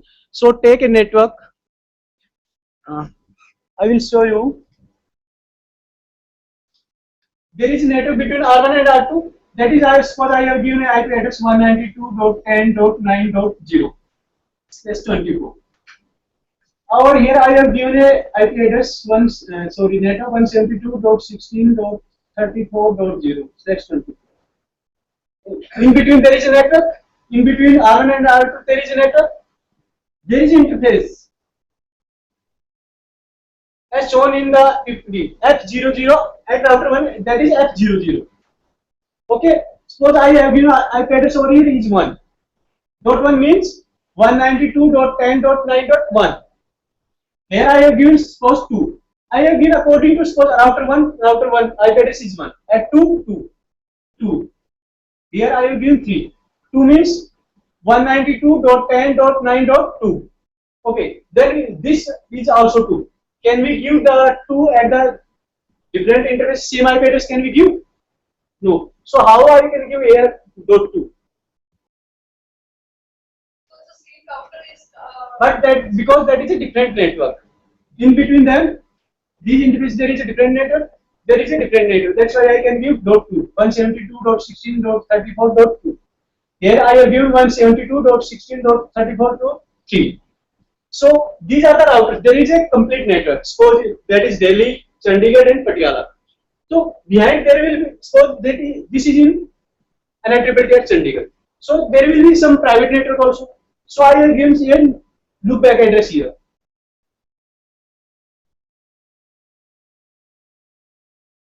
Loopback address to check from behind this network we can communicate these routers also or not.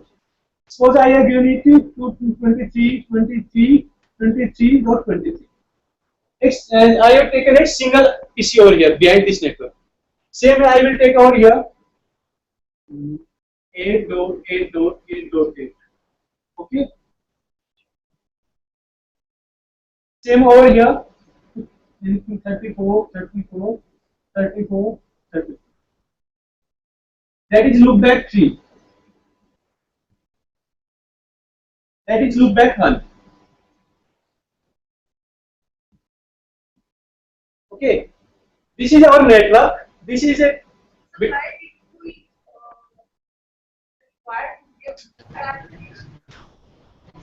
That is loopback address means these are the network routers. Okay, connected here. Suppose I have to test my router behind this network, it is working or not. Behind this port, in between it's okay. They will, because they are directly connected, they will directly communicate. After giving some routing protocol, it will able to communicate this one also. But behind this router, there will be some different network also. I can give here 8.0 also. That means a complete network will be available. But I have given here, for example, just simple single system that is having the IP 8.8.8.8. Just to test, it is able to communicate the whole network or not. Same, I have taken all the routers to check the communication.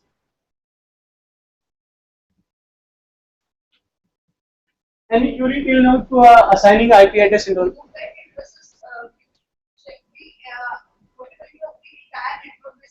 Beside these routers.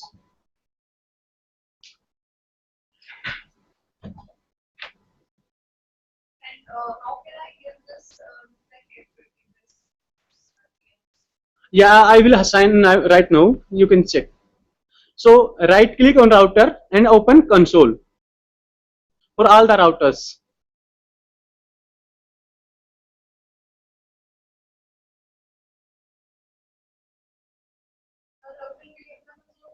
For every router we have to open the console. Because that is a console based, not a graphical based. So we have to, that will be a little bit boring also, but you have to keep calm. Okay. Okay. Now I will give some commands for every different all the routers. I will run the commands, and you have to note down all the commands, because without these commands you will not able to communicate. So first of all, you can see R1 has. I am on a router 1, that is in enable mode. To communicate, to configure something, I have to go into the configuration mode. So write conf t. Conf t means you can completely write configure terminal. Conf t. Simply you can half write and you will run the command. What is the size?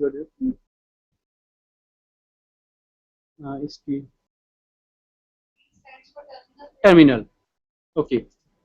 So it is now in configuration mode. You can see. उसके बाद no IP domain lookup. Okay. No IP domain lookup. That is commands for as we start our routers. They try to communicate to DNS to assign the IP addressing. To stop this testing, we will give the command no IP domain lookup.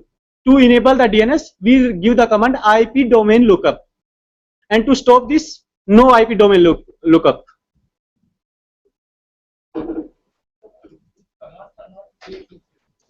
Yeah? No case specific. You can give upper or lower case. Remote center, can you see the command? Yes or no? Please reply. Remote center, can you see the command? Yes or no? Line console 0. It will allow to connect our switch or routers to each other via some consoles, different consoles. There may be different console like 0, 1, 2, 3, 4. But I have given over here a specific 0 console.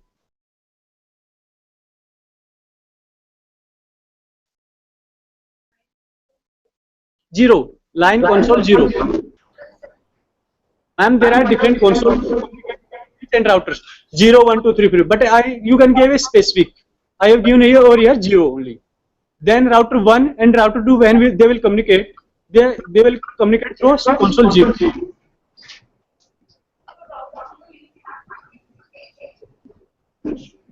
Console 0. So logging synchronous. Next command is logging synchronous. This command is used to synchronize the addressing given allotted to the routers. After that, exit. Sorry.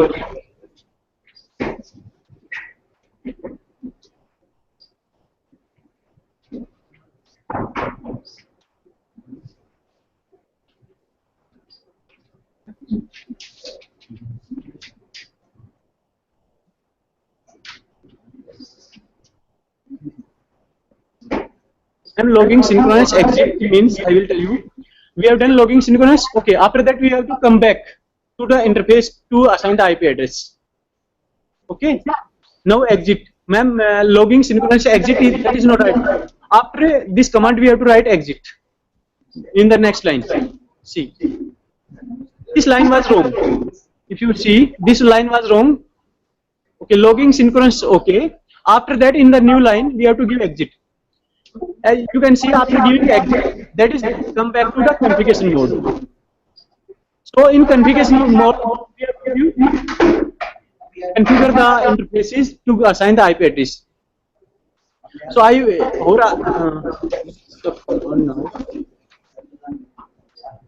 now there is a interface F00 at router 1. So I have to assign IP address over here. Int complete, you can write complete interface, yeah, int, that is enough, F0/0. You can see there is an interface F00. Okay, that is in enter to interface mode. Now I have to assign IP address.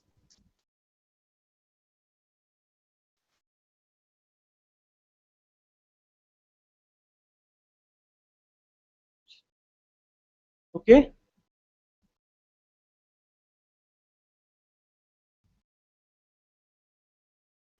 on the interface we have to assign the IP address. Now my interface at router 1, that is FF000/0, having the IP address 192.10.9.1. After that, no shutdown. 9.1, that is subnet mask. During implementing access control list, we will give the wildcard mask. Here, during assigning IP address, we have to give the subnet mask. But during the implementing access list, we have to give the wildcard mask. I will show you where we have to give. Okay, so after assigning the IP address and the corresponding subnet mask, it's okay, ma'am.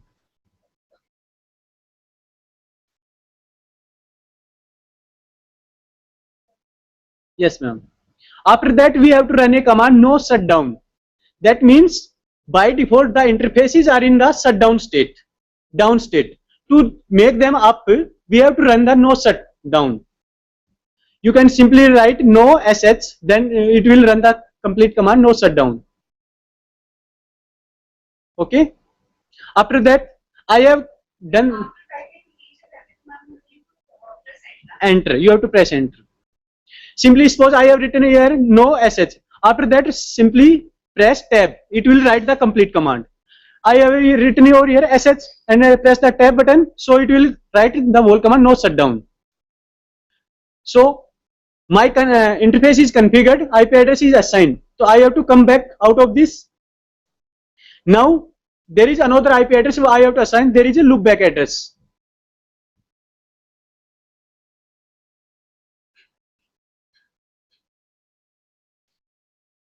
Okay. Exit from the interface F00 by exit command. After that, there is loopback. I also have to assign the IP address to the loopback address also. So simply write int loopback1. Over here you can give any name. I have simply over here given loopback1. And yes, ma'am. Int means interface. Not required to complete the command. Yes, ma'am. You can give another name also. So the loopback already stay in the up state. There is no need to write the no shutdown command. Okay. On the interfaces other than loopback, there is required to give the command no shutdown. Okay. IP address. What is IP address? 8.8.8.8.255.255.255.0. Okay. Now exit from here. Now my router 1 is configured. IP address is assigned on interface 0. IP address is yes. Yes, ma'am. See this in this topology. Over here I have assigned all the IP address 8.8.8.8.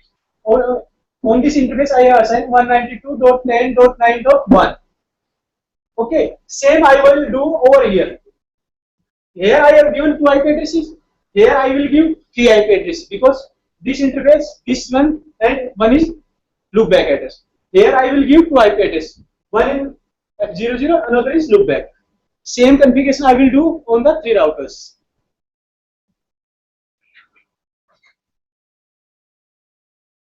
Now I am moving to router 2. Just simply configure terminal, configuration mode. Okay. After that you have to write no IP domain. Same command you have to run. Domain lookup.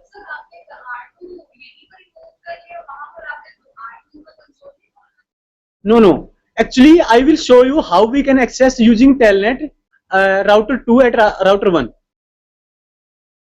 That is, I am telling about telnet. How we can access using telnet. But here we have to configure individually.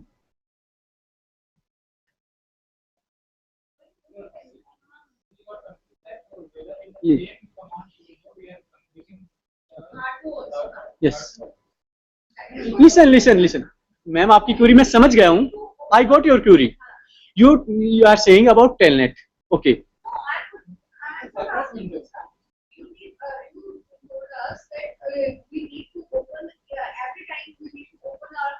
Yes, ma'am. Yes, I have opened the individual route.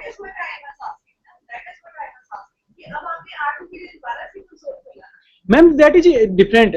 I open 3-1. See मैंने एक साथ ही खोल दिए थे तीनों. Okay.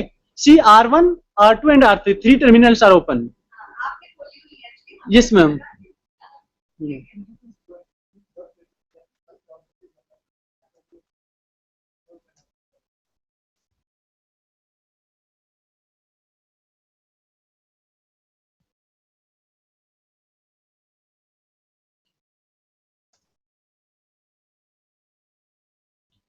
See, I have run the same command as I run on the router 1, so I will do them fast. Okay, I will assign the IP address later, but we will discuss, we will do later. See F00, that is a network. Is it required to show right over here also? Okay.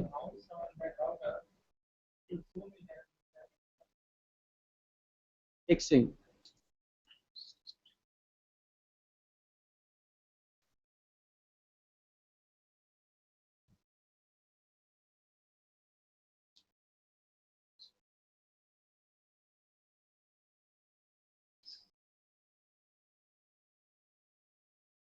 Yes. Over. No, I will show you all the IP address I have assigned using this another command. Listen, you are asking about what the IP address I have assigned. So from the configuration mode, come back using Control Z. Okay. From the configuration mode, you can exit using configuration Control Z. Okay. Then write WRIT. Sorry. Using write command, you will write all the configuration you have done over here. That will be saved. Okay. After that, write the command show IP in brief. Okay. SS means show. IP int means interface. Brief means all the description I have given here. See.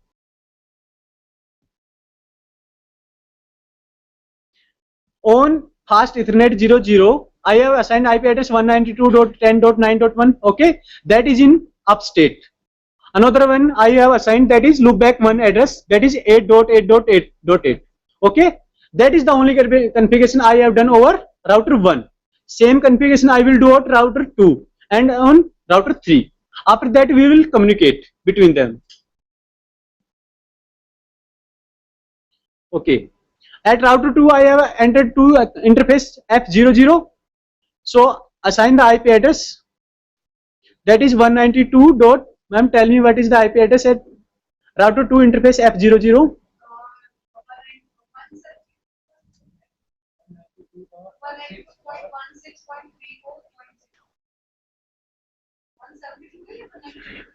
Sorry, that is I will not give right written over here. That is interface F0/0. That is F0/1.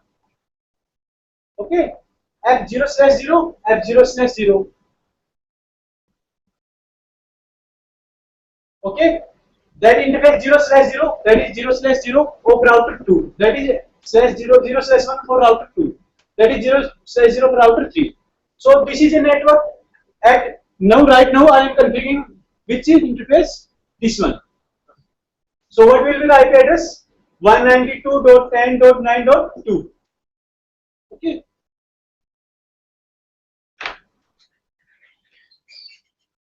.255.255.255.0. So that is a interface. So I have to run the no shutdown command. Yes. पूछ लो ना, दिखाई नहीं दे रहा तो चला दूंगा, otherwise कोई जरूरत नहीं. मैग्नीफायर में टाइम कंज्यूमिंग होता है, सारे सो रहे हैं.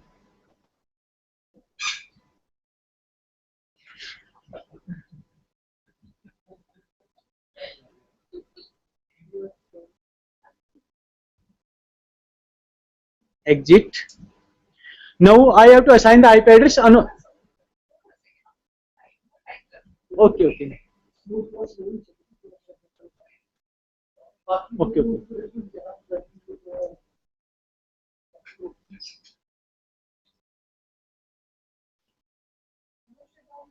Yes, ma'am. No shutdown.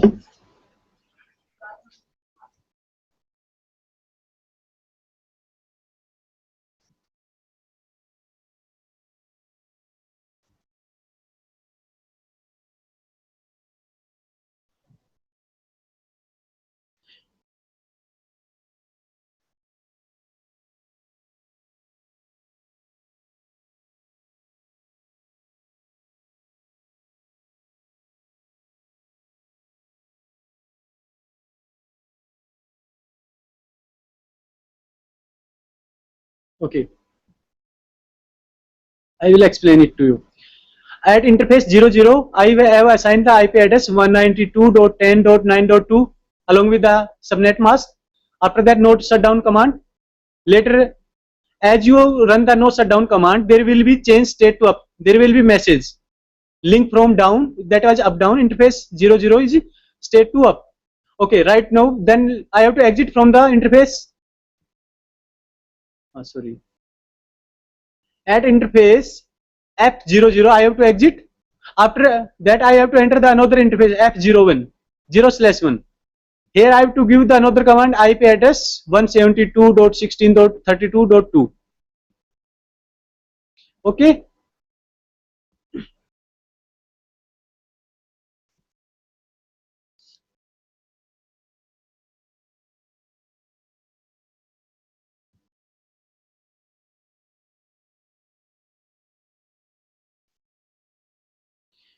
You can ask if you have any query regarding assigning IP address and all. Remote center also.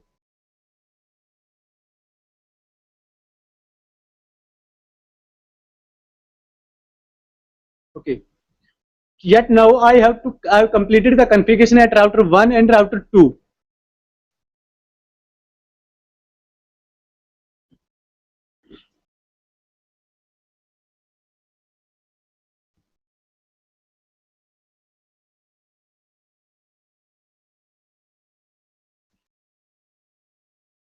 Have you noted down all that? Okay. Remote center. Remote center. See, it will little boring, but you know,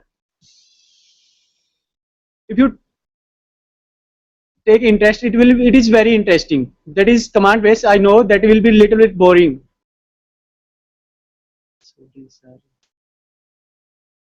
Okay. If you have done note, you have note down all the commands. I have to move to the router 3. Enter to configuration mode. Over here, I have to run the same command. No IP domain.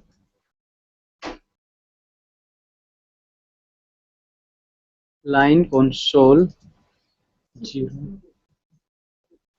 Ji sir वैसे बड़ा हो जाता है, size बड़ा नहीं होता है इसका. आगे से शो नहीं हो रहा है. मैग्नीफायर डालना पड़ेगा. मैग्नीफायर डालना पड़ेगा. Hello, पूछ लो किसी एक से. remote centers. Can you see the command window?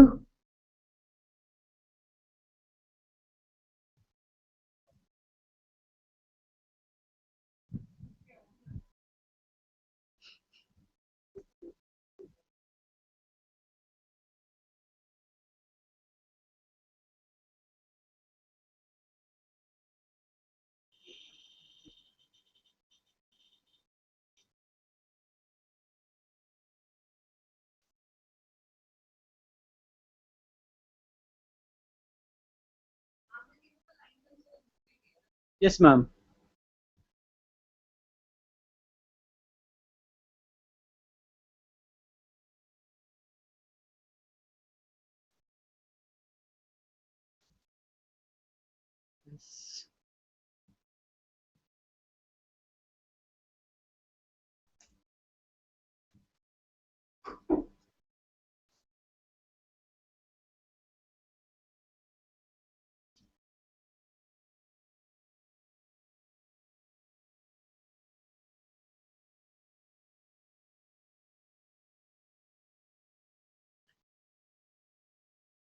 Yes, ma'am.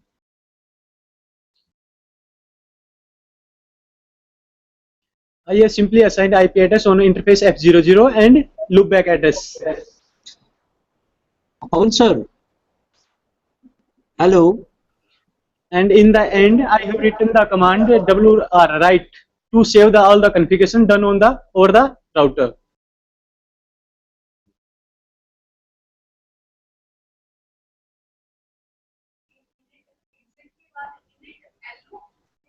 Which one? Where?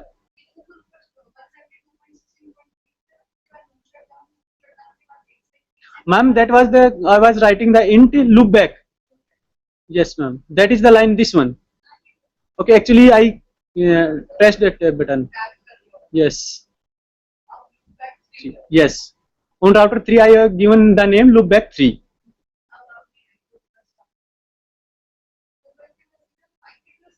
Yes, ma'am. Loopback के बाद directly assign the IP address. There is no need for no shutdown command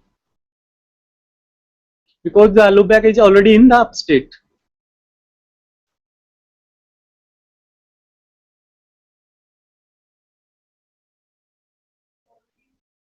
Up state.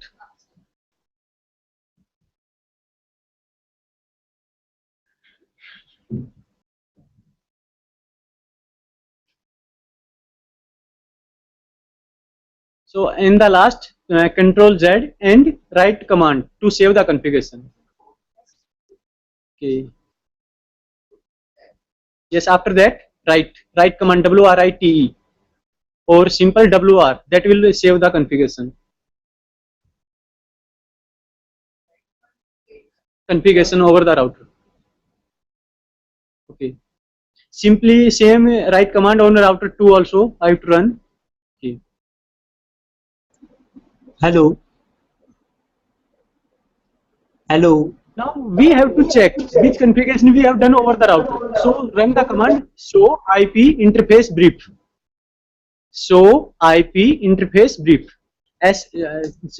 Show IP int, simply write BR. Write this command. No need to write the whole command. Show IP int BR. It will run the whole command.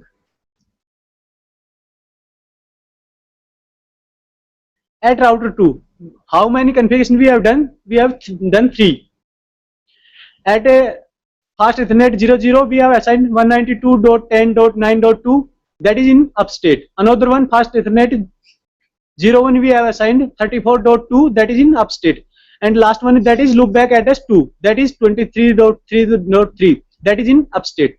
Same we have done at router 3 also. So check the configuration. Show IP int brief.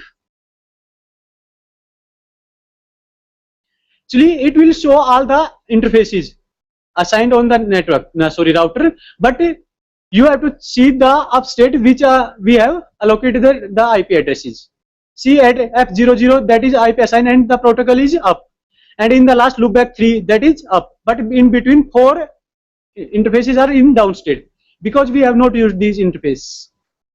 So now we have basic configuration is done on the all the interfaces. IP address is assigned.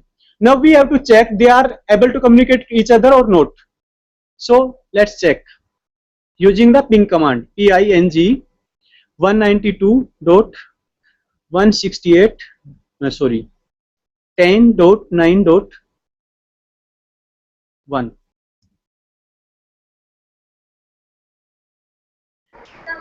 At router 1, I have run the command ping 192.10.9.1. That is giving the message sending 5 packets and the reply is success rate is 100%. Because it is the same. Sir, I'm calling from Jerry. Okay. Sir, can you hear me? Because it is itself, that's why it is able to communicate. But we have to check is it router 1 is able to communicate router 2 or not. So try you. Yeah, no, you can check from any router. Right now, actually, I am checking router 1 from this interface. My IP address is 192.10.9.1, and I am checking again .1 page. मैं इसी interface पे हूँ, तो obviously I will able to communicate. Now I have to check I am able to communicate this one or not. 192.10.9.2.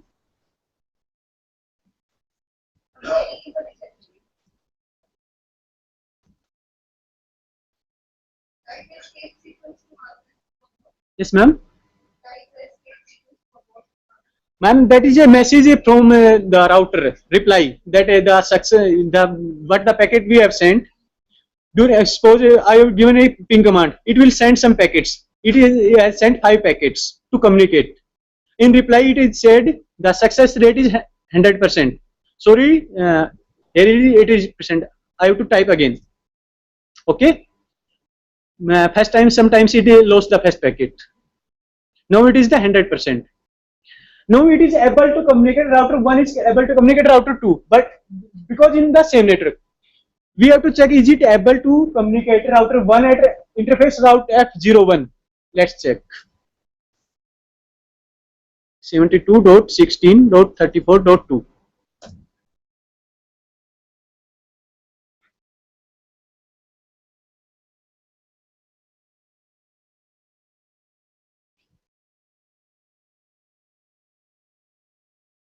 See, I have given a ping command to communicate router 1 interface F00 to communicate router 2 F0/1 interface. It is giving the message success rate is 0%. All the 5 packets are lost because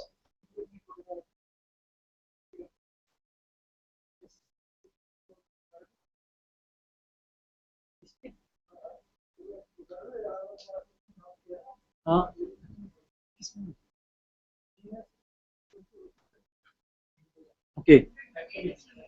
At interface router 1, after I have given the command at router 1, 172.16.34.2 to ping.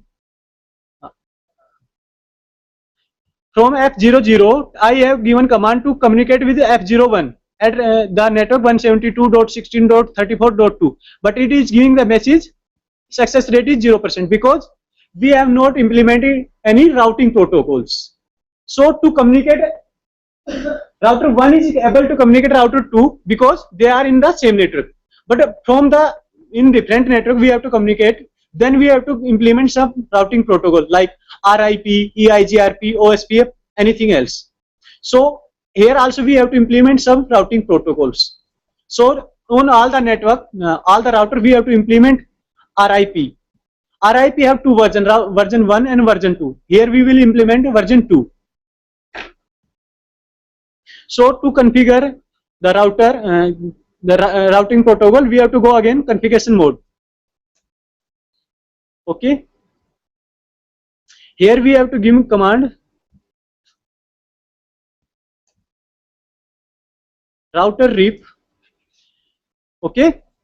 I have entered configuration command terminal. After that, give the command router rip to implement the protocol RIP. Here the router is entered to router configuration mode. Okay. Here we have to give version 2.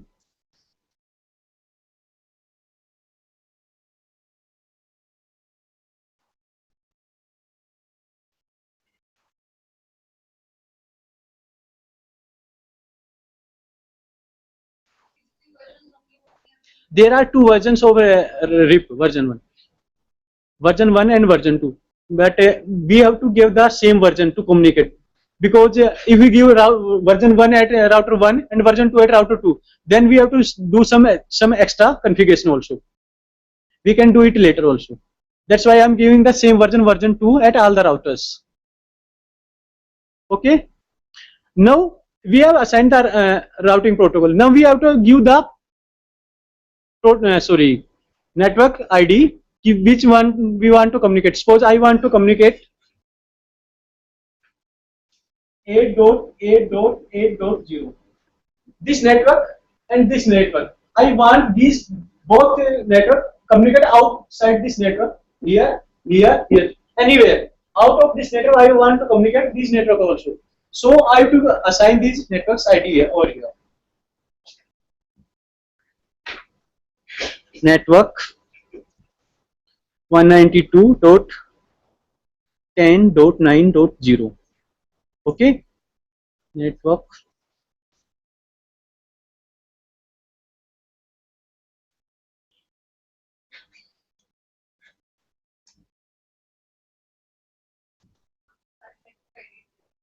yes ma'am. Here I have given two network IDs. These were here 192.9.0 and another one is 8.8.0. All the suppose I have given here 8.0.0. So all the subnet will be able to communicate outside this network.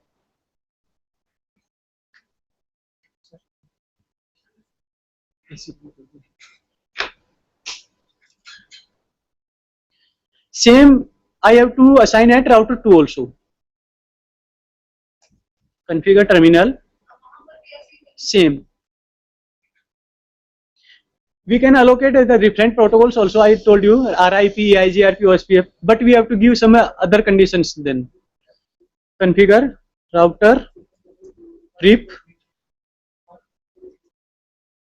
version 2.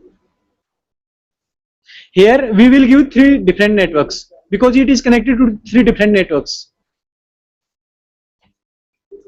Network 192.10.9.0,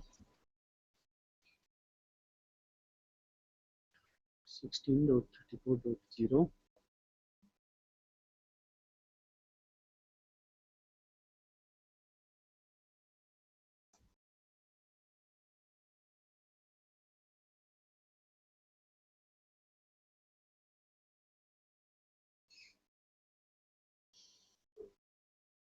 Here we have configured for 3 different networks.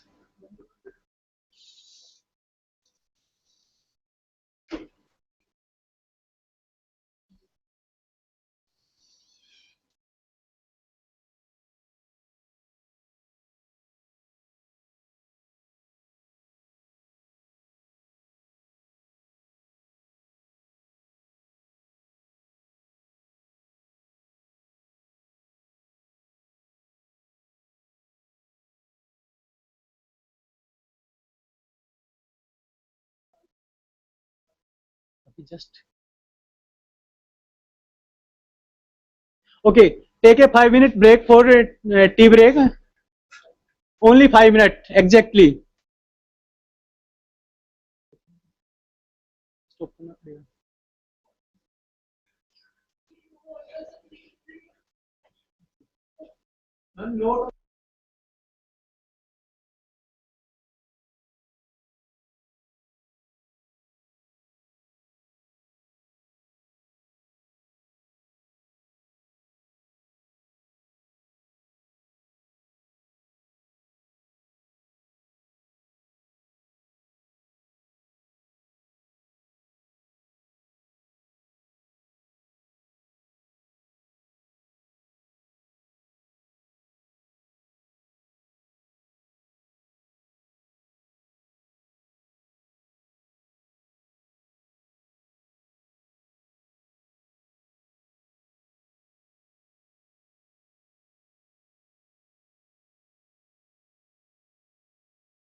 Remote centers.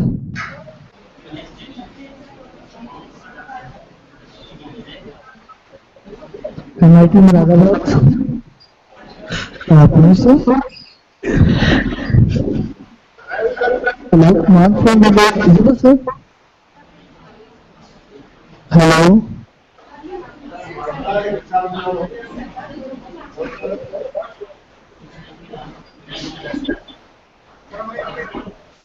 Start. Remote center, let me start. Okay.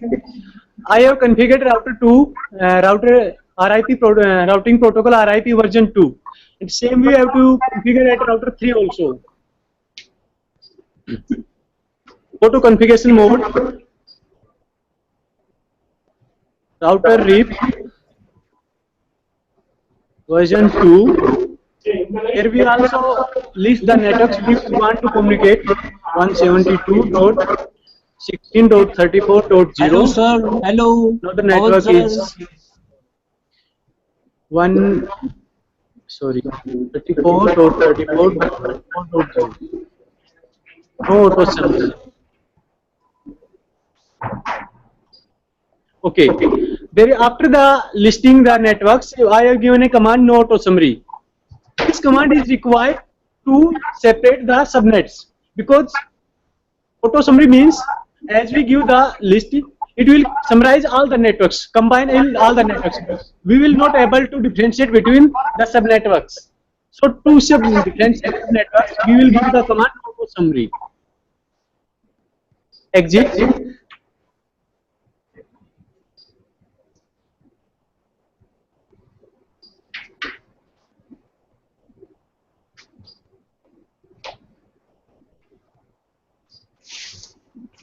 Yes, ma'am. Come back to the in all the routers. Now check show IP route. Run the command show IP route over all the routers.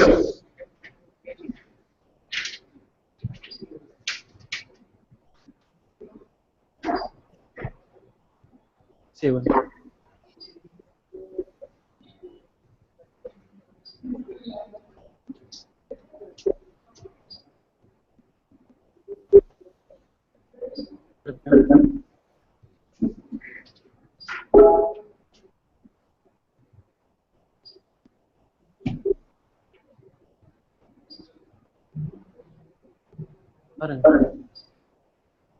बताओ इसे तो और ही कुछ है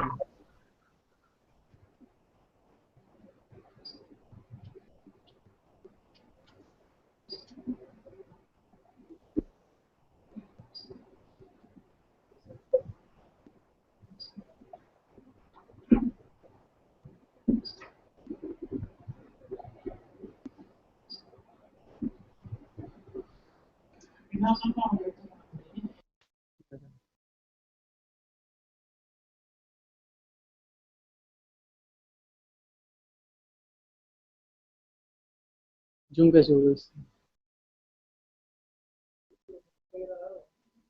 आ गया हाँ।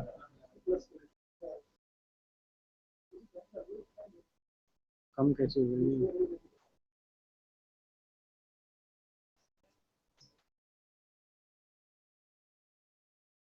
कहाँ sir ये बराबर नहीं हो रहा कुछ सर मेरा काम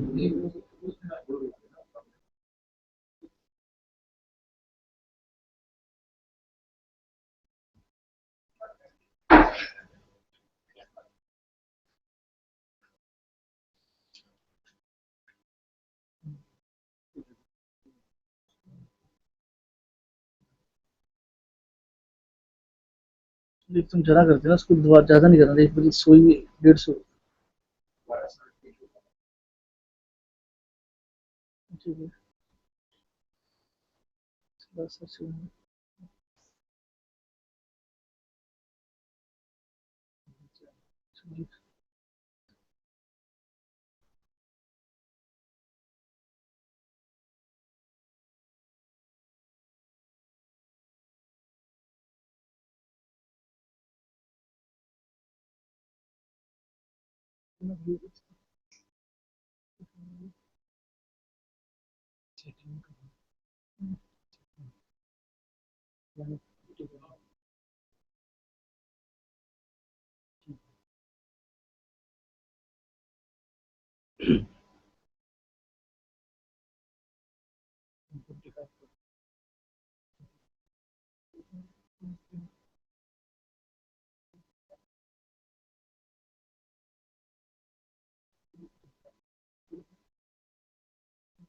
लेंस करो।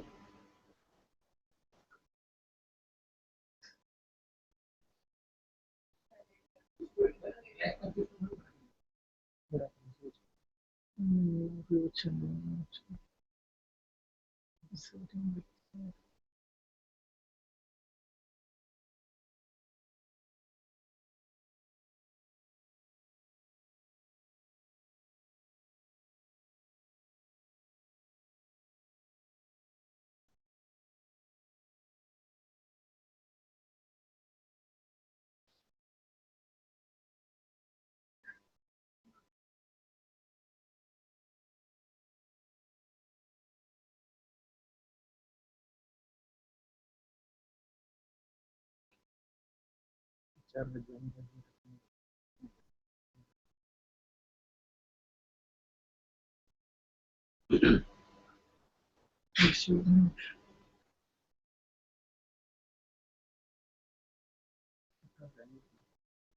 ऐसे दिखा रही है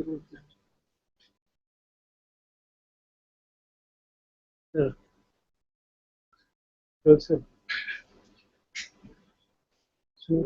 कैंसिल कर दो।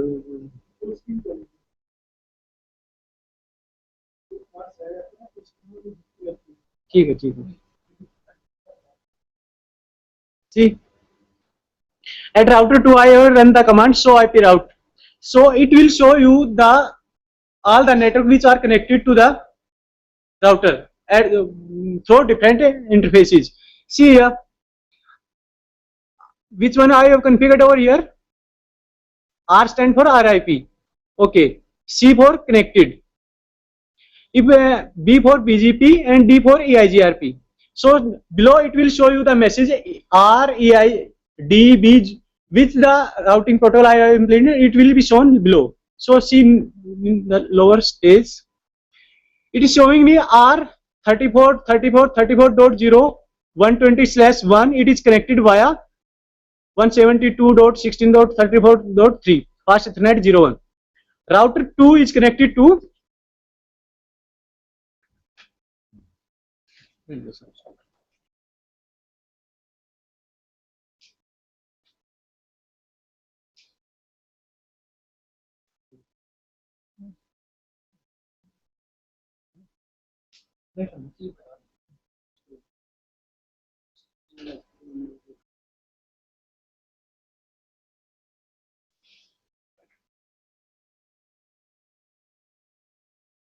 see the first line in the command I have highlighted, that is in the yellow stain. 34.0.0./8 is variably subnetted to subnets to mask. Okay. Then there is a letter R connected 34.34.34.0 connected 120./120./1 means via one hop. I'm at here, sorry, R2. I'm at here, okay, and 34 is in this one network. Okay, from here I am connected to this one via one hop. That means our router will be counted as hop. Suppose I want to router 1 connected to router 3. Then how many hop count will be connected? 1. Over this, that is 1 hop. Over here, that is 2 hop. Suppose I want to check from here, then there will be 3 op count. 1, 2, and 3 between these. 8.8 and 34.34. There will be 3 op count.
At router 1, also run the command show IP router. It will show you the routes that are connected to the Echo. router. See?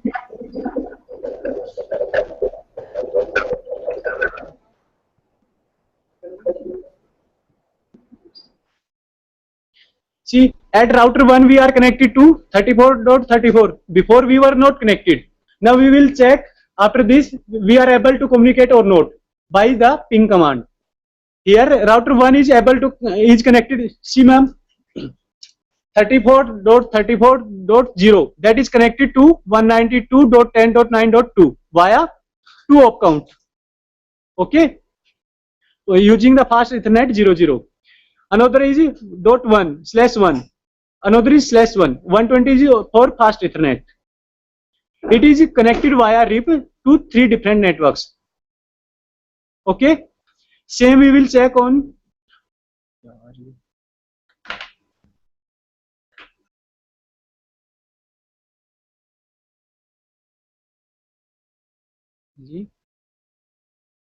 Same command will run on show IP route on router 3.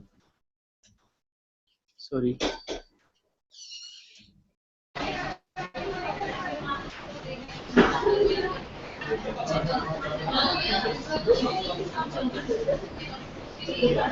It is also connected to 3 different networks.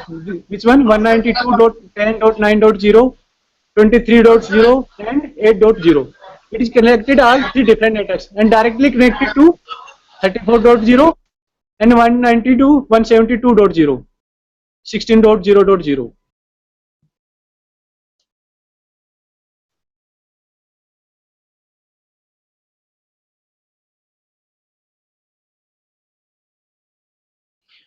Okay, we have implemented routing protocol on all the different protocols. No, sorry, all the different routers.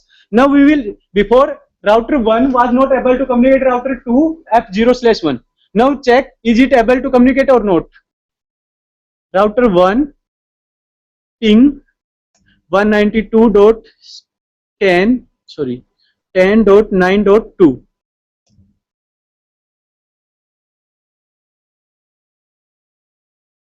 Before routing protocol, it was not able to communicate. Now it is able to communicate to the router 2 F0/1. Let's check, is it able, router 1 is able to communicate router 3 or not? So 172.16.34.3. Okay. Now it is able to communicate to router 3 also. Now I want to check router 1 with the address source address 8.8.8.8 is able to communicate 34.34.34 or not. Let's check.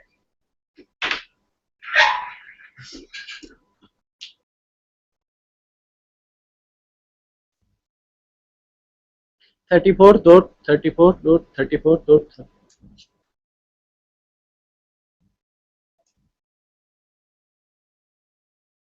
Okay. See this command. I want to ping IP address this one from IP address this one using, I'm at interface F00 but want to communicate from here. Then how I can communicate? Using the command source and the IP address. Okay. Give the address of the destination where you want to go along with the source command and the IP address from where you want to go. Okay. I want to go 30-port network from the network 8.8.8. Sorry, I have entered one more dot here. Okay. Now from anywhere I can communicate anywhere in this network. Three router network, 3 loopback addresses. I can communicate everywhere. Okay. Suppose I want to communicate, check from R3 is it able to communicate or not. So 192.10.9.1. Okay.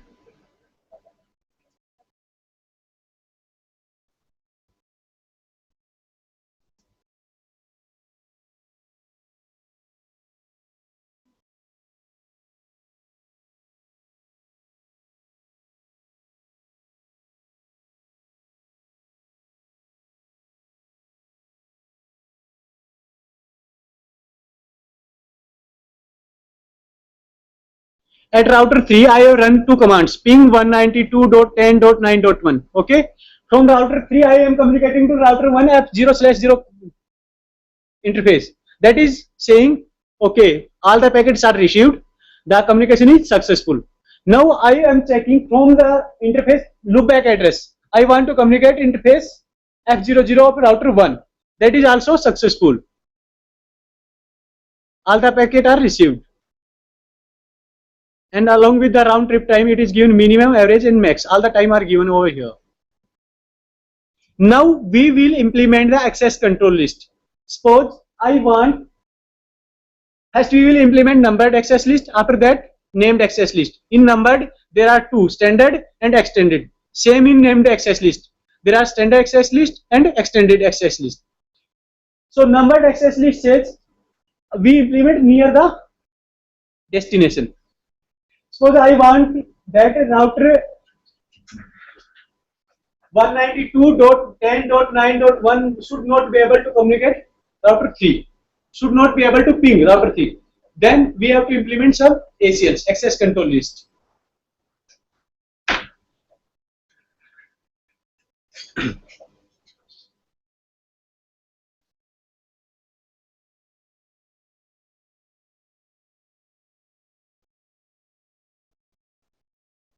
What task we have taken? Router 1 should not be able to talk to router 3. Okay. So take at router 3, go to configuration mode. Sorry. Configuration mode. Here we have to implement the task. And the syntax for the access list is shown.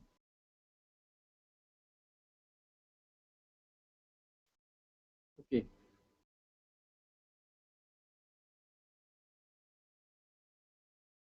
That is the syntax for the numbered access list, that is standard access list. Access list, you can note down that syntax. Access list, we will start from here. Space, from the range of 1 to 99, we have to give any number, that is standard. Then give the logic, permit or deny. You want to permit the case or deny. After that, source address, which one to you block. After that, wildcard mask, and then log. 1 to 99, that is range for standard access list. Yes, ma'am. Okay. From the range 1 to 99, you can choose any number.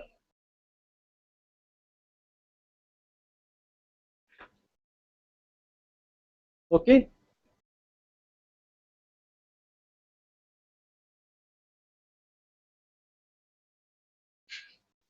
Okay, over here, access list.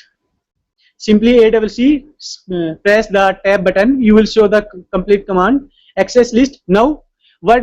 Tell me what is the next step? Range. Suppose I have given 10. Okay. After that,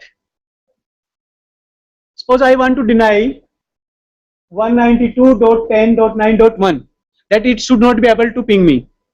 Okay, then give its address 192.10.9.1. Okay, उसके बाद क्या था?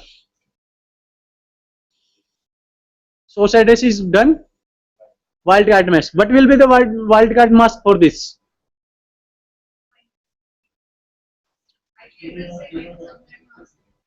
How?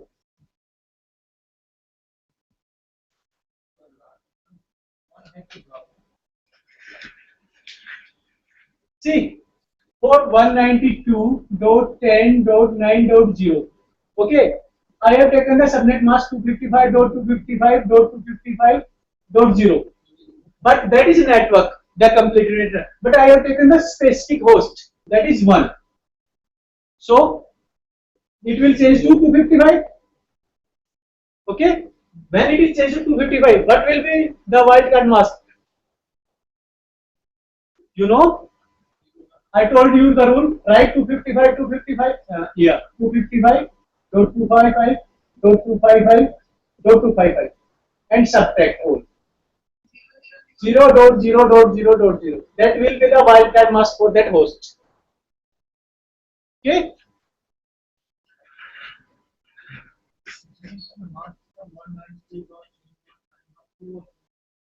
Yes? It doesn't matter. Wildcard.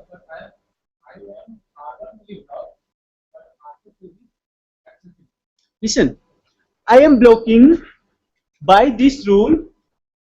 This interface will be blocked. Yes. Then? But I don't want any interface to block from R2. From R2, nobody will be blocked. This interface only will be blocked. Suppose by source I give the command. From this interface, I give command communicate this. So source is this. It will be able to communicate. It will block only this interface. When from any packet from this interface will come with the address this one, that will be blocked only. Let's check after that. After that, log. Log command is used, suppose, to show the log totally completely. Suppose when R3 will be trying to communicate, R1 will trying to communicate, then the packet will come to the R3, but R3 will not allow. Then the log will be generated that this person tried to communicate to you.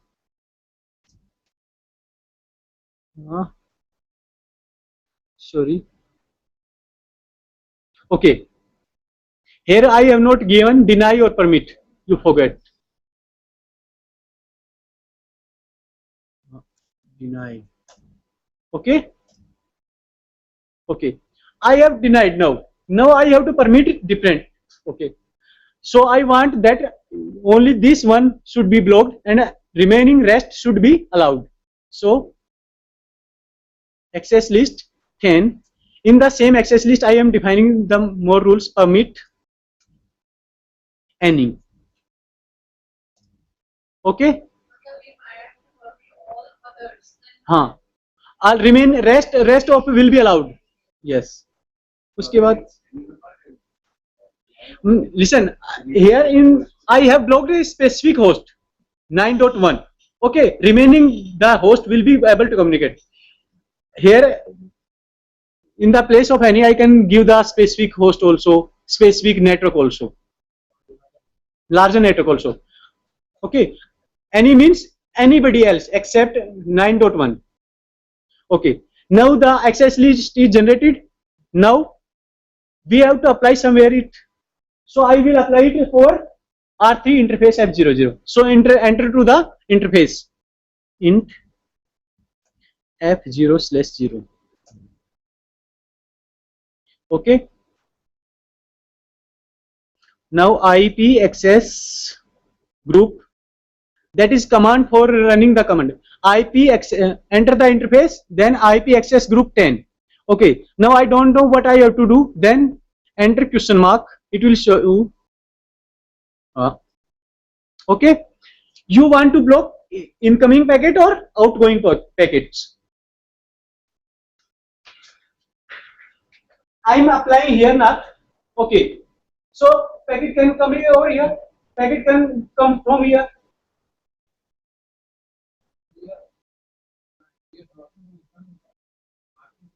Listen. We are blocking for it, but here there are two on this interface. Packet आ भी सकते हैं, packet जा भी सकते हैं. This is command asking you want to block the incoming packet or outgoing packet. It depends on you, but you want to block. So I want to block incoming packets. Okay. So exit. Right. Okay, let's check from R1.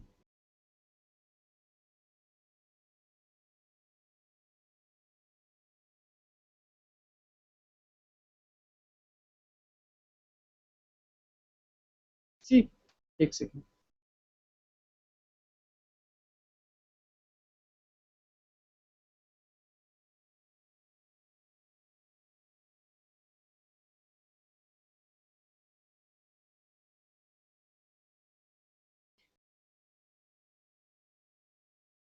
Okay. Before I have run a command ping from router 162.60.34.32 ping. What was the message over here? See the last line in the yellow color. Success rate is 100%. Okay. Now after that I have run the same command after applying the access control list. What is the message? Success rate is 00. And in place of colon, what is the message? U means for every packet there is U message. That means unreachable. The source is unreachable. Got it?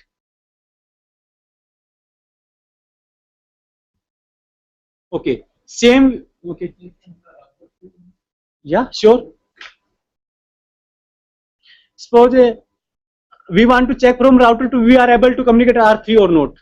Either we are blocked or not. Okay. So check.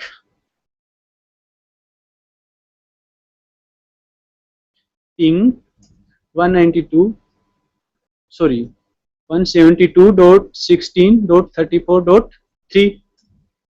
Okay. So listen, let's check one more thing. From a router 1, from the same interface we are blocked. Okay. Let's check if we change the address source. We want to check from the loopback address. Is it able to communicate or not? We think it should be able. Why not? Let's check. Let's check.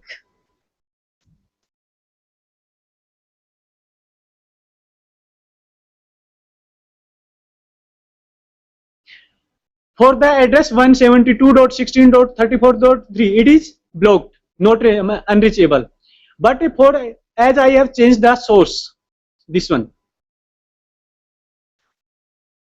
I want to communicate the same address. Sorry, that is 34. Okay.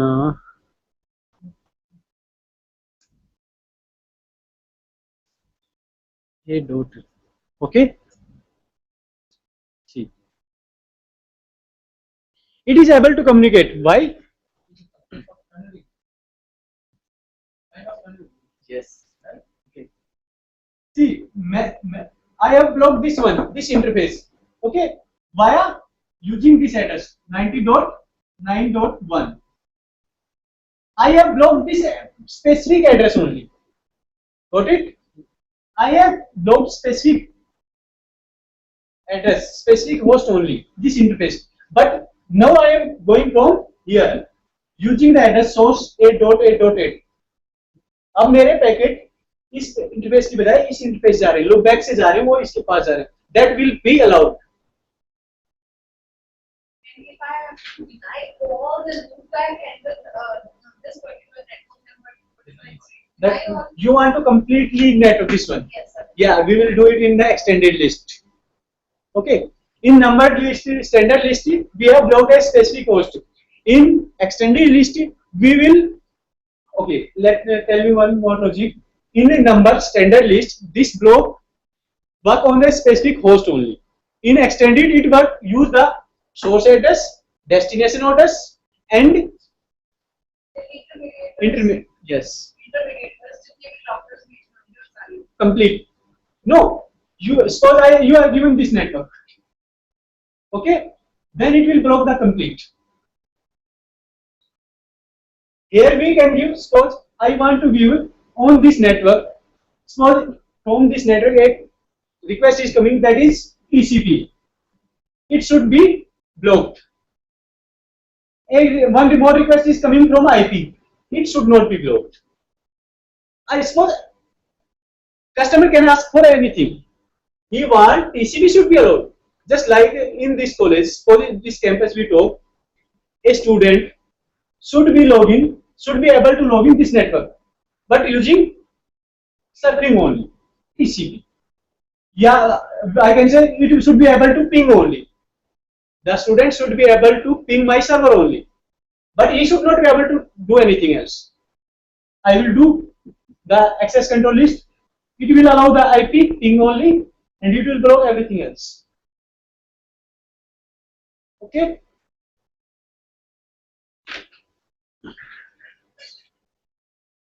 Okay. Now this one is done. Let's remove this one, because I will do another access list. It will create some issue in between. So let's remove this one. So go back to configuration mode. Okay. What was interface F0/0? Okay. Here I have run the command.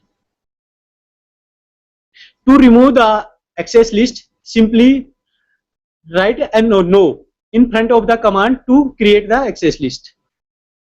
No. Okay. I have applied on the interface F00 IP access group 10 in. Incoming packet will blocked. To remove, write no. Okay. From the interface, it is removed. So let's come back. I want to delete the access list also. Then no.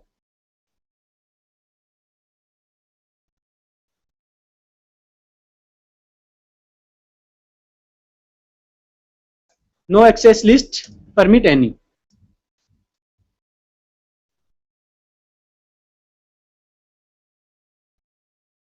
Deny.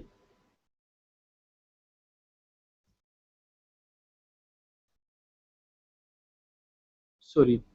No.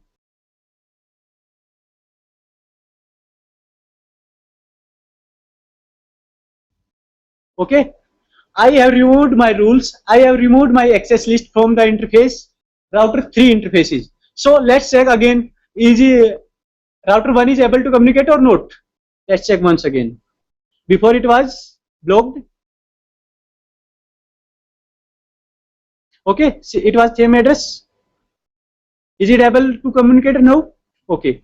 Now we will do the numbered extended list. That is the syntax for extended ACLs. Right, note down this one.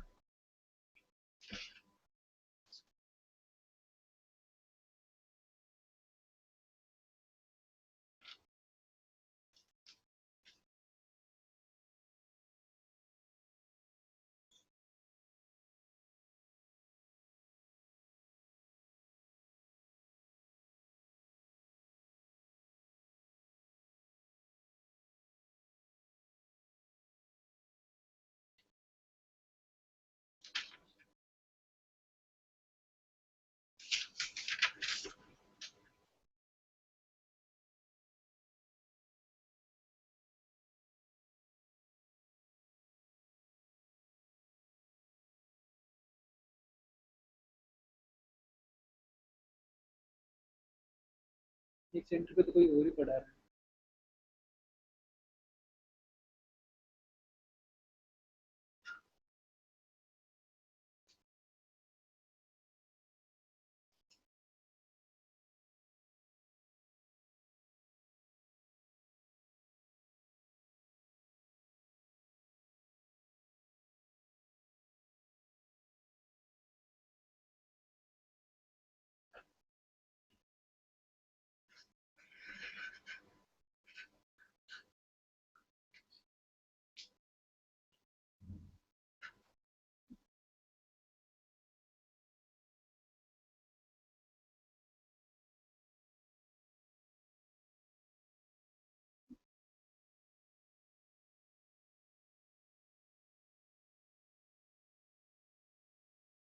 Okay, note down.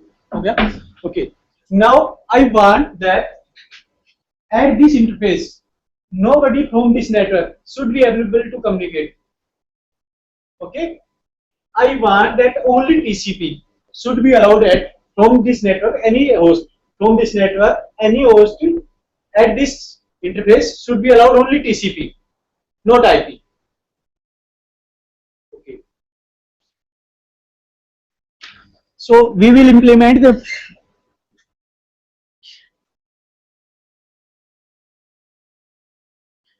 go to configuration mode. So tell me the syntax. Access list 101. You can give any number from 101 to 199. Okay. Now tell me next what is this permit or deny. I am allowing permitting TCP from where? From this source. Okay. From the network 172.16.34.0. From this network, anybody will be allowed TCP at this interface at 10.9.1.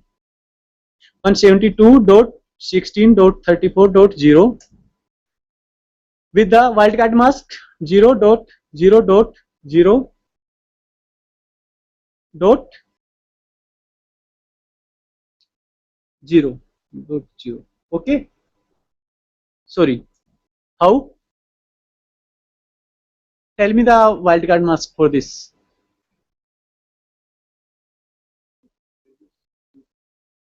Yes.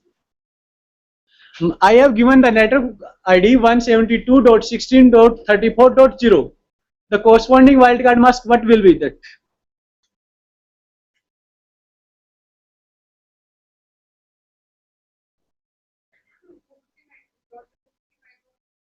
That is subnet mask.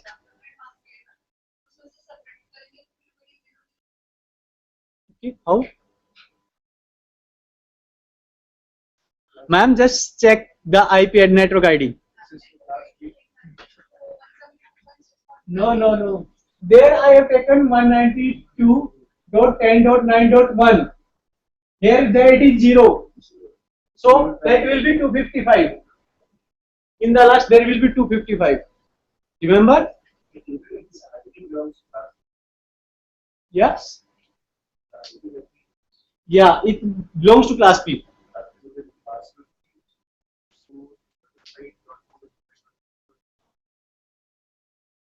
No. Listen. Here we are not going in deep of IP addressing. During the assigning the IP address. Okay. It will be a reverse of the subnet mask. Okay. For that 172.16.34.0 corresponding wildcard mask I have taken, that is 255.255.255.0. Okay.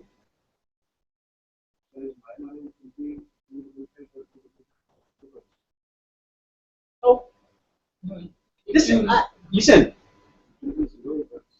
I will know. I'm not going in deep. I told you that. For this network, I have taken this IP. If you take the specific, then listen. If you really talk about the IP addressing, then here it will be not 255. There will be something else, not 0. by default 0, na? But if you talk specific, then it will not repeat twice. It will be something 180, 190, something else. But here I have taken a specific address that for 34.0 it will be the subnet mask. Okay. For this subnet mask, the wildcard mask will be opposite. That will be 0.0.0.250. Excuse me, sir. It will be opposite to reverse of Hello. subnet mask. Hello. Okay. Next. Hello. Actually, here you can give a specific host also or specific network also. So here we are giving for a specific host 9.1. So we can write host 192.10.9.1. Next.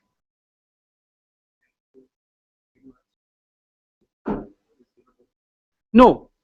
For a specific host we are giving, then there is no need to give the subnet mask.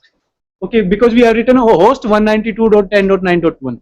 Okay, if we are not writing host, we are giving a specific network, then we have to give the wildcard mask.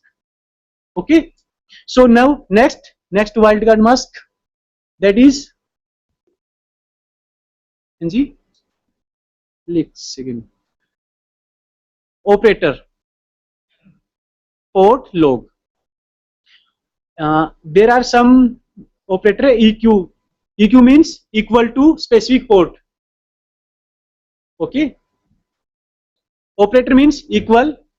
LS means less than, and greater. GT means greater than.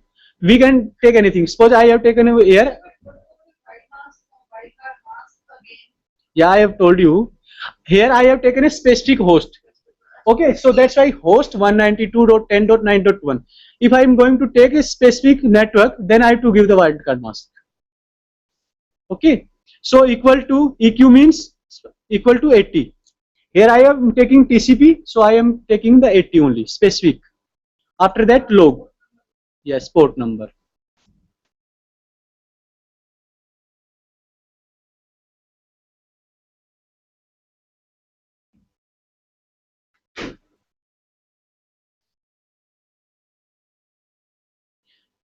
So till 101, that is same. After that we have to write deny. I have permitted TCP, now I have to deny something, that is IP. Okay, ma'am. What?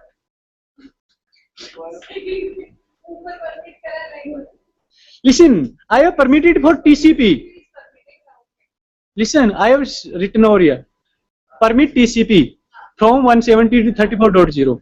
Now I have to deny something. Okay. Write access list 101 deny IP. After that,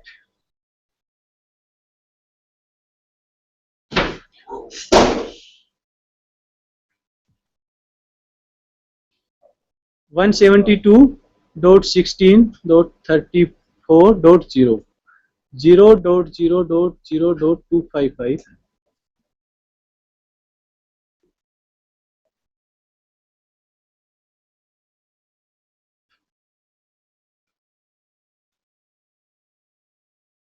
See, in the above command, I have given host and specific address, and the below command I have written the network ID along with the mask.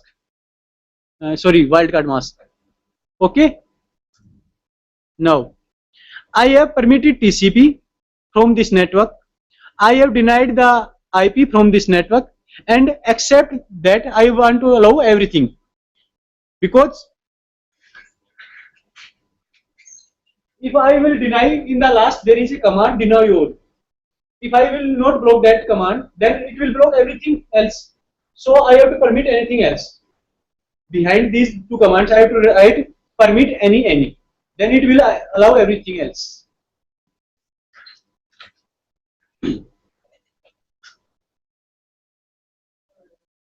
Sir बहुत हैं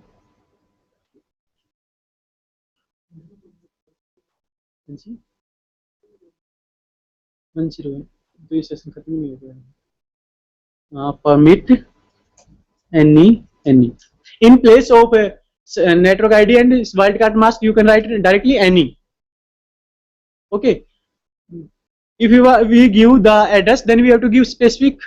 In place of any means anything else.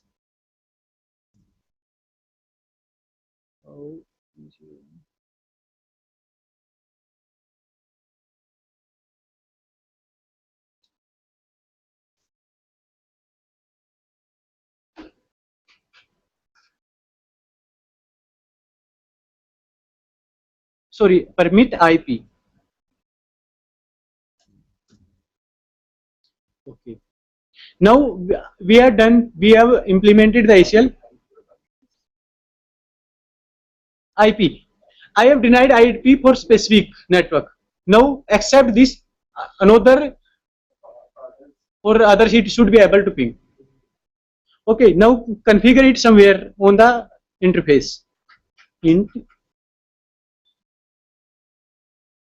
app 0/0 IP access group 101 in. That is the complete command. IP access group 101 in.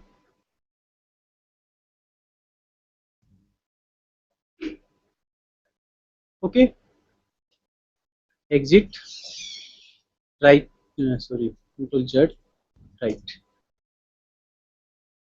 Now let's check from router 3. Is it able to communicate?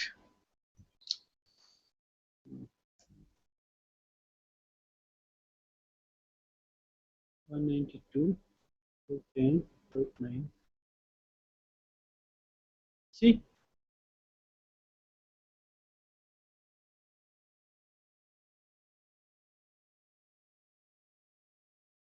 Okay.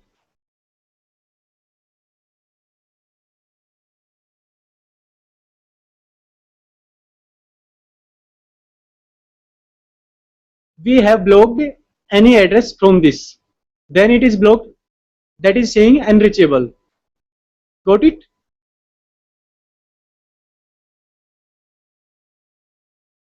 Yes. Any query? Then ask.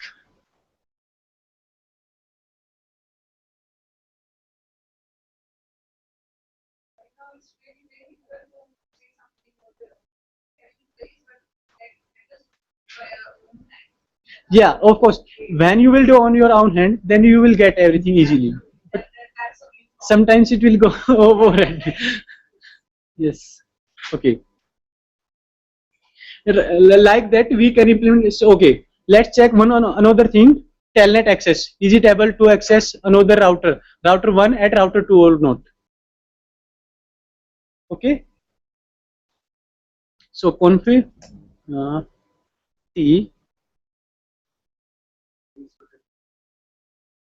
नहीं terminal to enter the configuration mode. Conf T, that is a basic command to enter the configuration mode. Telnet access. See, we have not implemented telnet access anywhere on the routers. That's why it is giving the invalid input. Okay. So implement line VTY 0/4. That is command to create telnet access. Okay. For actually for telnet access, virtual access of, suppose I am creating at R1. Okay. When I know the password for R1, I can use at R2 also. Okay. Then login. Okay. Password.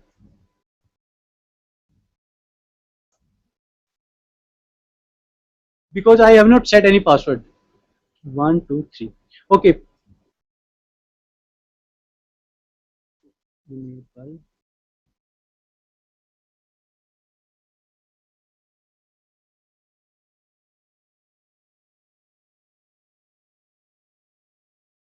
See, here for the telnet access line VTY0, create a telnet connection. but to access there will be two passwords. First password is that is to the access of the telnet, and next command that is enable secret pk321, that is for able to configure. Using first password I will be able to access the telnet access of the router. Using another password I will be able to work on that router, to configure that router. Okay, let's check at router 2 I am able to access this one or not.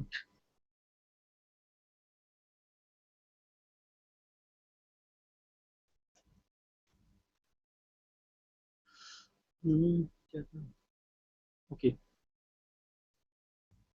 telnet 192.10.9.1 conf.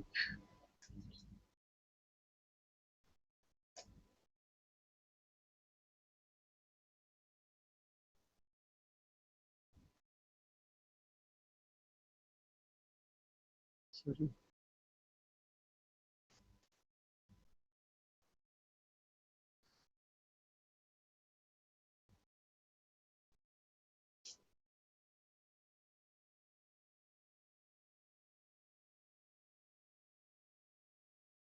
Okay, I will tell you later about telnet. Actually, there is some issue. I forget the command exactly. So next is named access list. We will named access list later. No, sorry, right now. Hello, sir. Hello. Yes. Uh, Sir, already we are running over time. Can we discuss the things tomorrow? Because participants are now leaving the centers. No, no, not it. We right, but that is not required for accessing. Yes. There is some issue, but some letters I forget right now. Okay. I have created a named access, sorry, numbered access list at R3. Now we will do at, sorry, named access list. That is configured in a किसी और का answer they. specific configuration mode. That is, let's check. हैं? ये किसी और का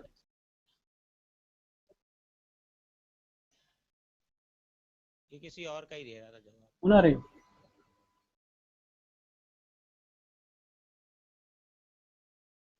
Hello. We have created a telnet connection over here using the command line vty04 and enter two password. Password 1 pk123 for the telnet access, and the another password that is to enable you to configure the router. Okay, now we will do the named access list.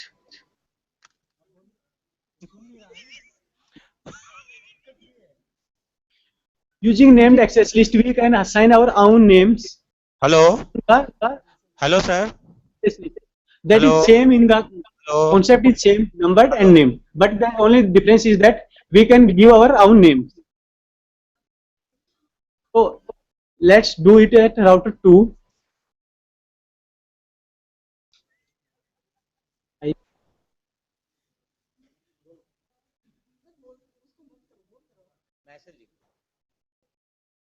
Standard.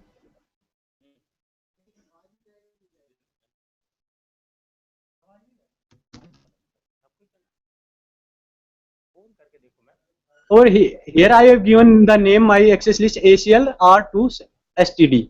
Okay, you can give any name. Okay, then it will enter to a specific standard mode, configuration mode, config STD NACL. That means standard named access list, control list. Okay, here we have to give the rules, what we want to allow, what we don't want to allow, permit. So let's check deny 8.8.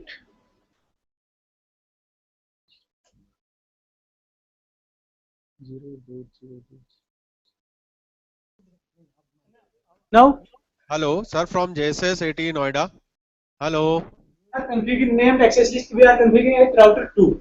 And suppose I want that from this network 8.8.8.0. Nobody was able to communicate this one. Okay. In named, the concept is same as numbered access list. Only difference is that we can assign name to our access list. Okay. Then we will, you know, give wildcard mask. No, we have to give everything else. We have to give everything. The only difference is that we have can give name. And another thing, we can assign our set of rules in between also. Hello, Mr. And Yadav. actually, we are doing the same specific one or two rules only. But actually, the real firewall have lot of hundred of rules. So in named access list, we can remove in between. We can add in between. Hello, from JSS 18 Noida, Mr. Yadav. Hello, from JSS 18 Noida, Mr. Yadav. Hello. Okay.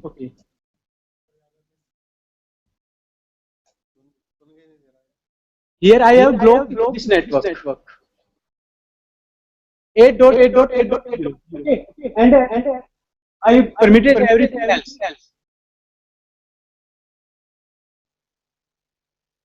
Now I have to implement it somewhere on the interface int f0/0.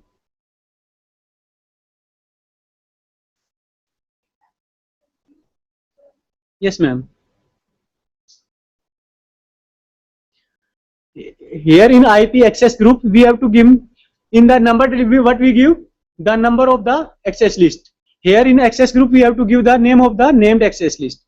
ACL R2 STD and in or out, then in. Now let's check from router 1 it is able to communicate or not.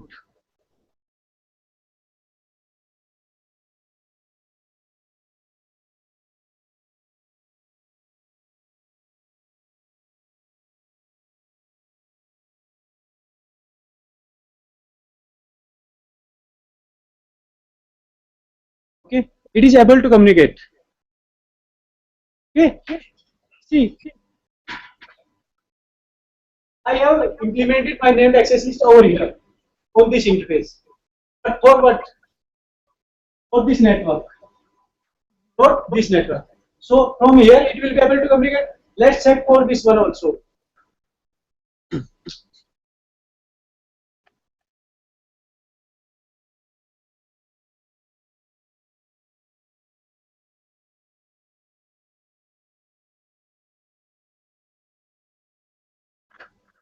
That is unreachable.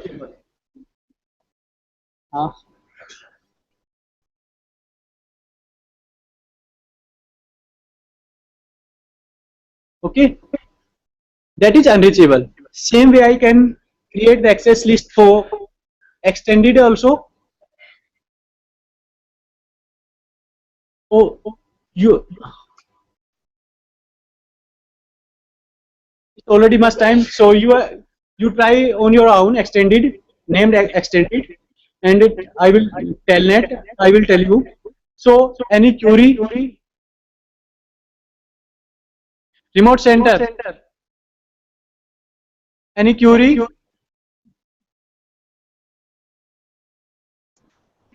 Hello.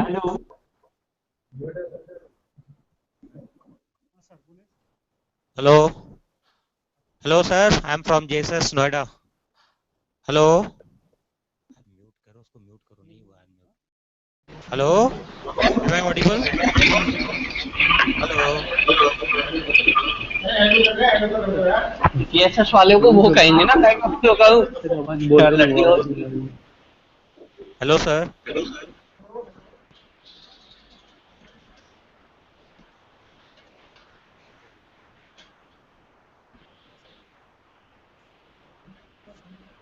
Hello. Sir, am I audible? Hello. Hello.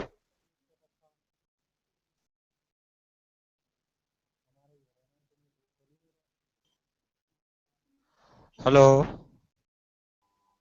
Hello, sir.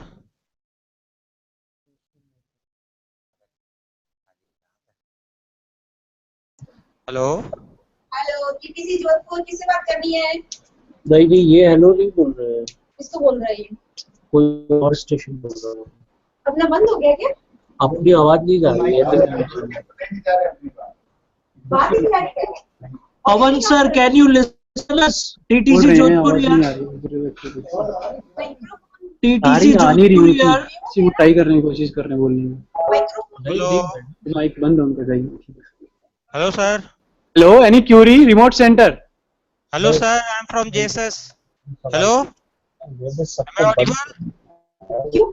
audible? बताता हूँ।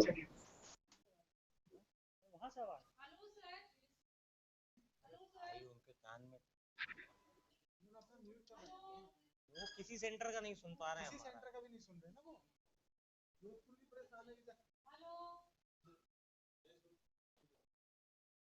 Mute कर रखा, देखो mute है यहाँ पे। बंद कर दो फिर। सब बंद हो गया।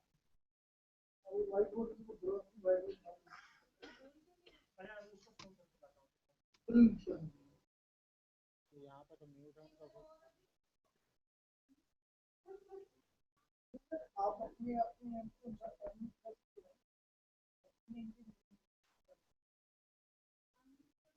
हमारा तो है ना, यहाँ से सब अनम्यूट है। वो तो अपना अपना आप से करेंगे ना, हमारे से होगा ही नहीं।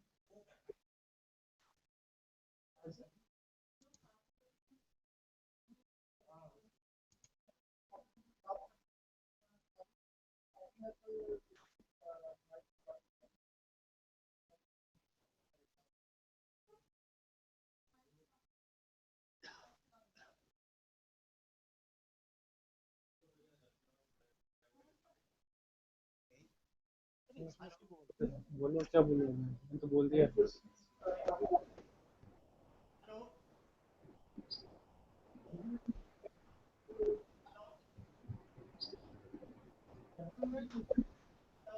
Okay, remote center, any query? No sir, no queries.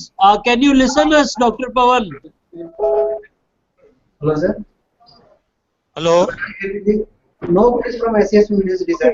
Thank you. We will see you later tomorrow 9:30. Okay, sir. Okay, thank you. 9:30 होना है। Hello. Thank you sir.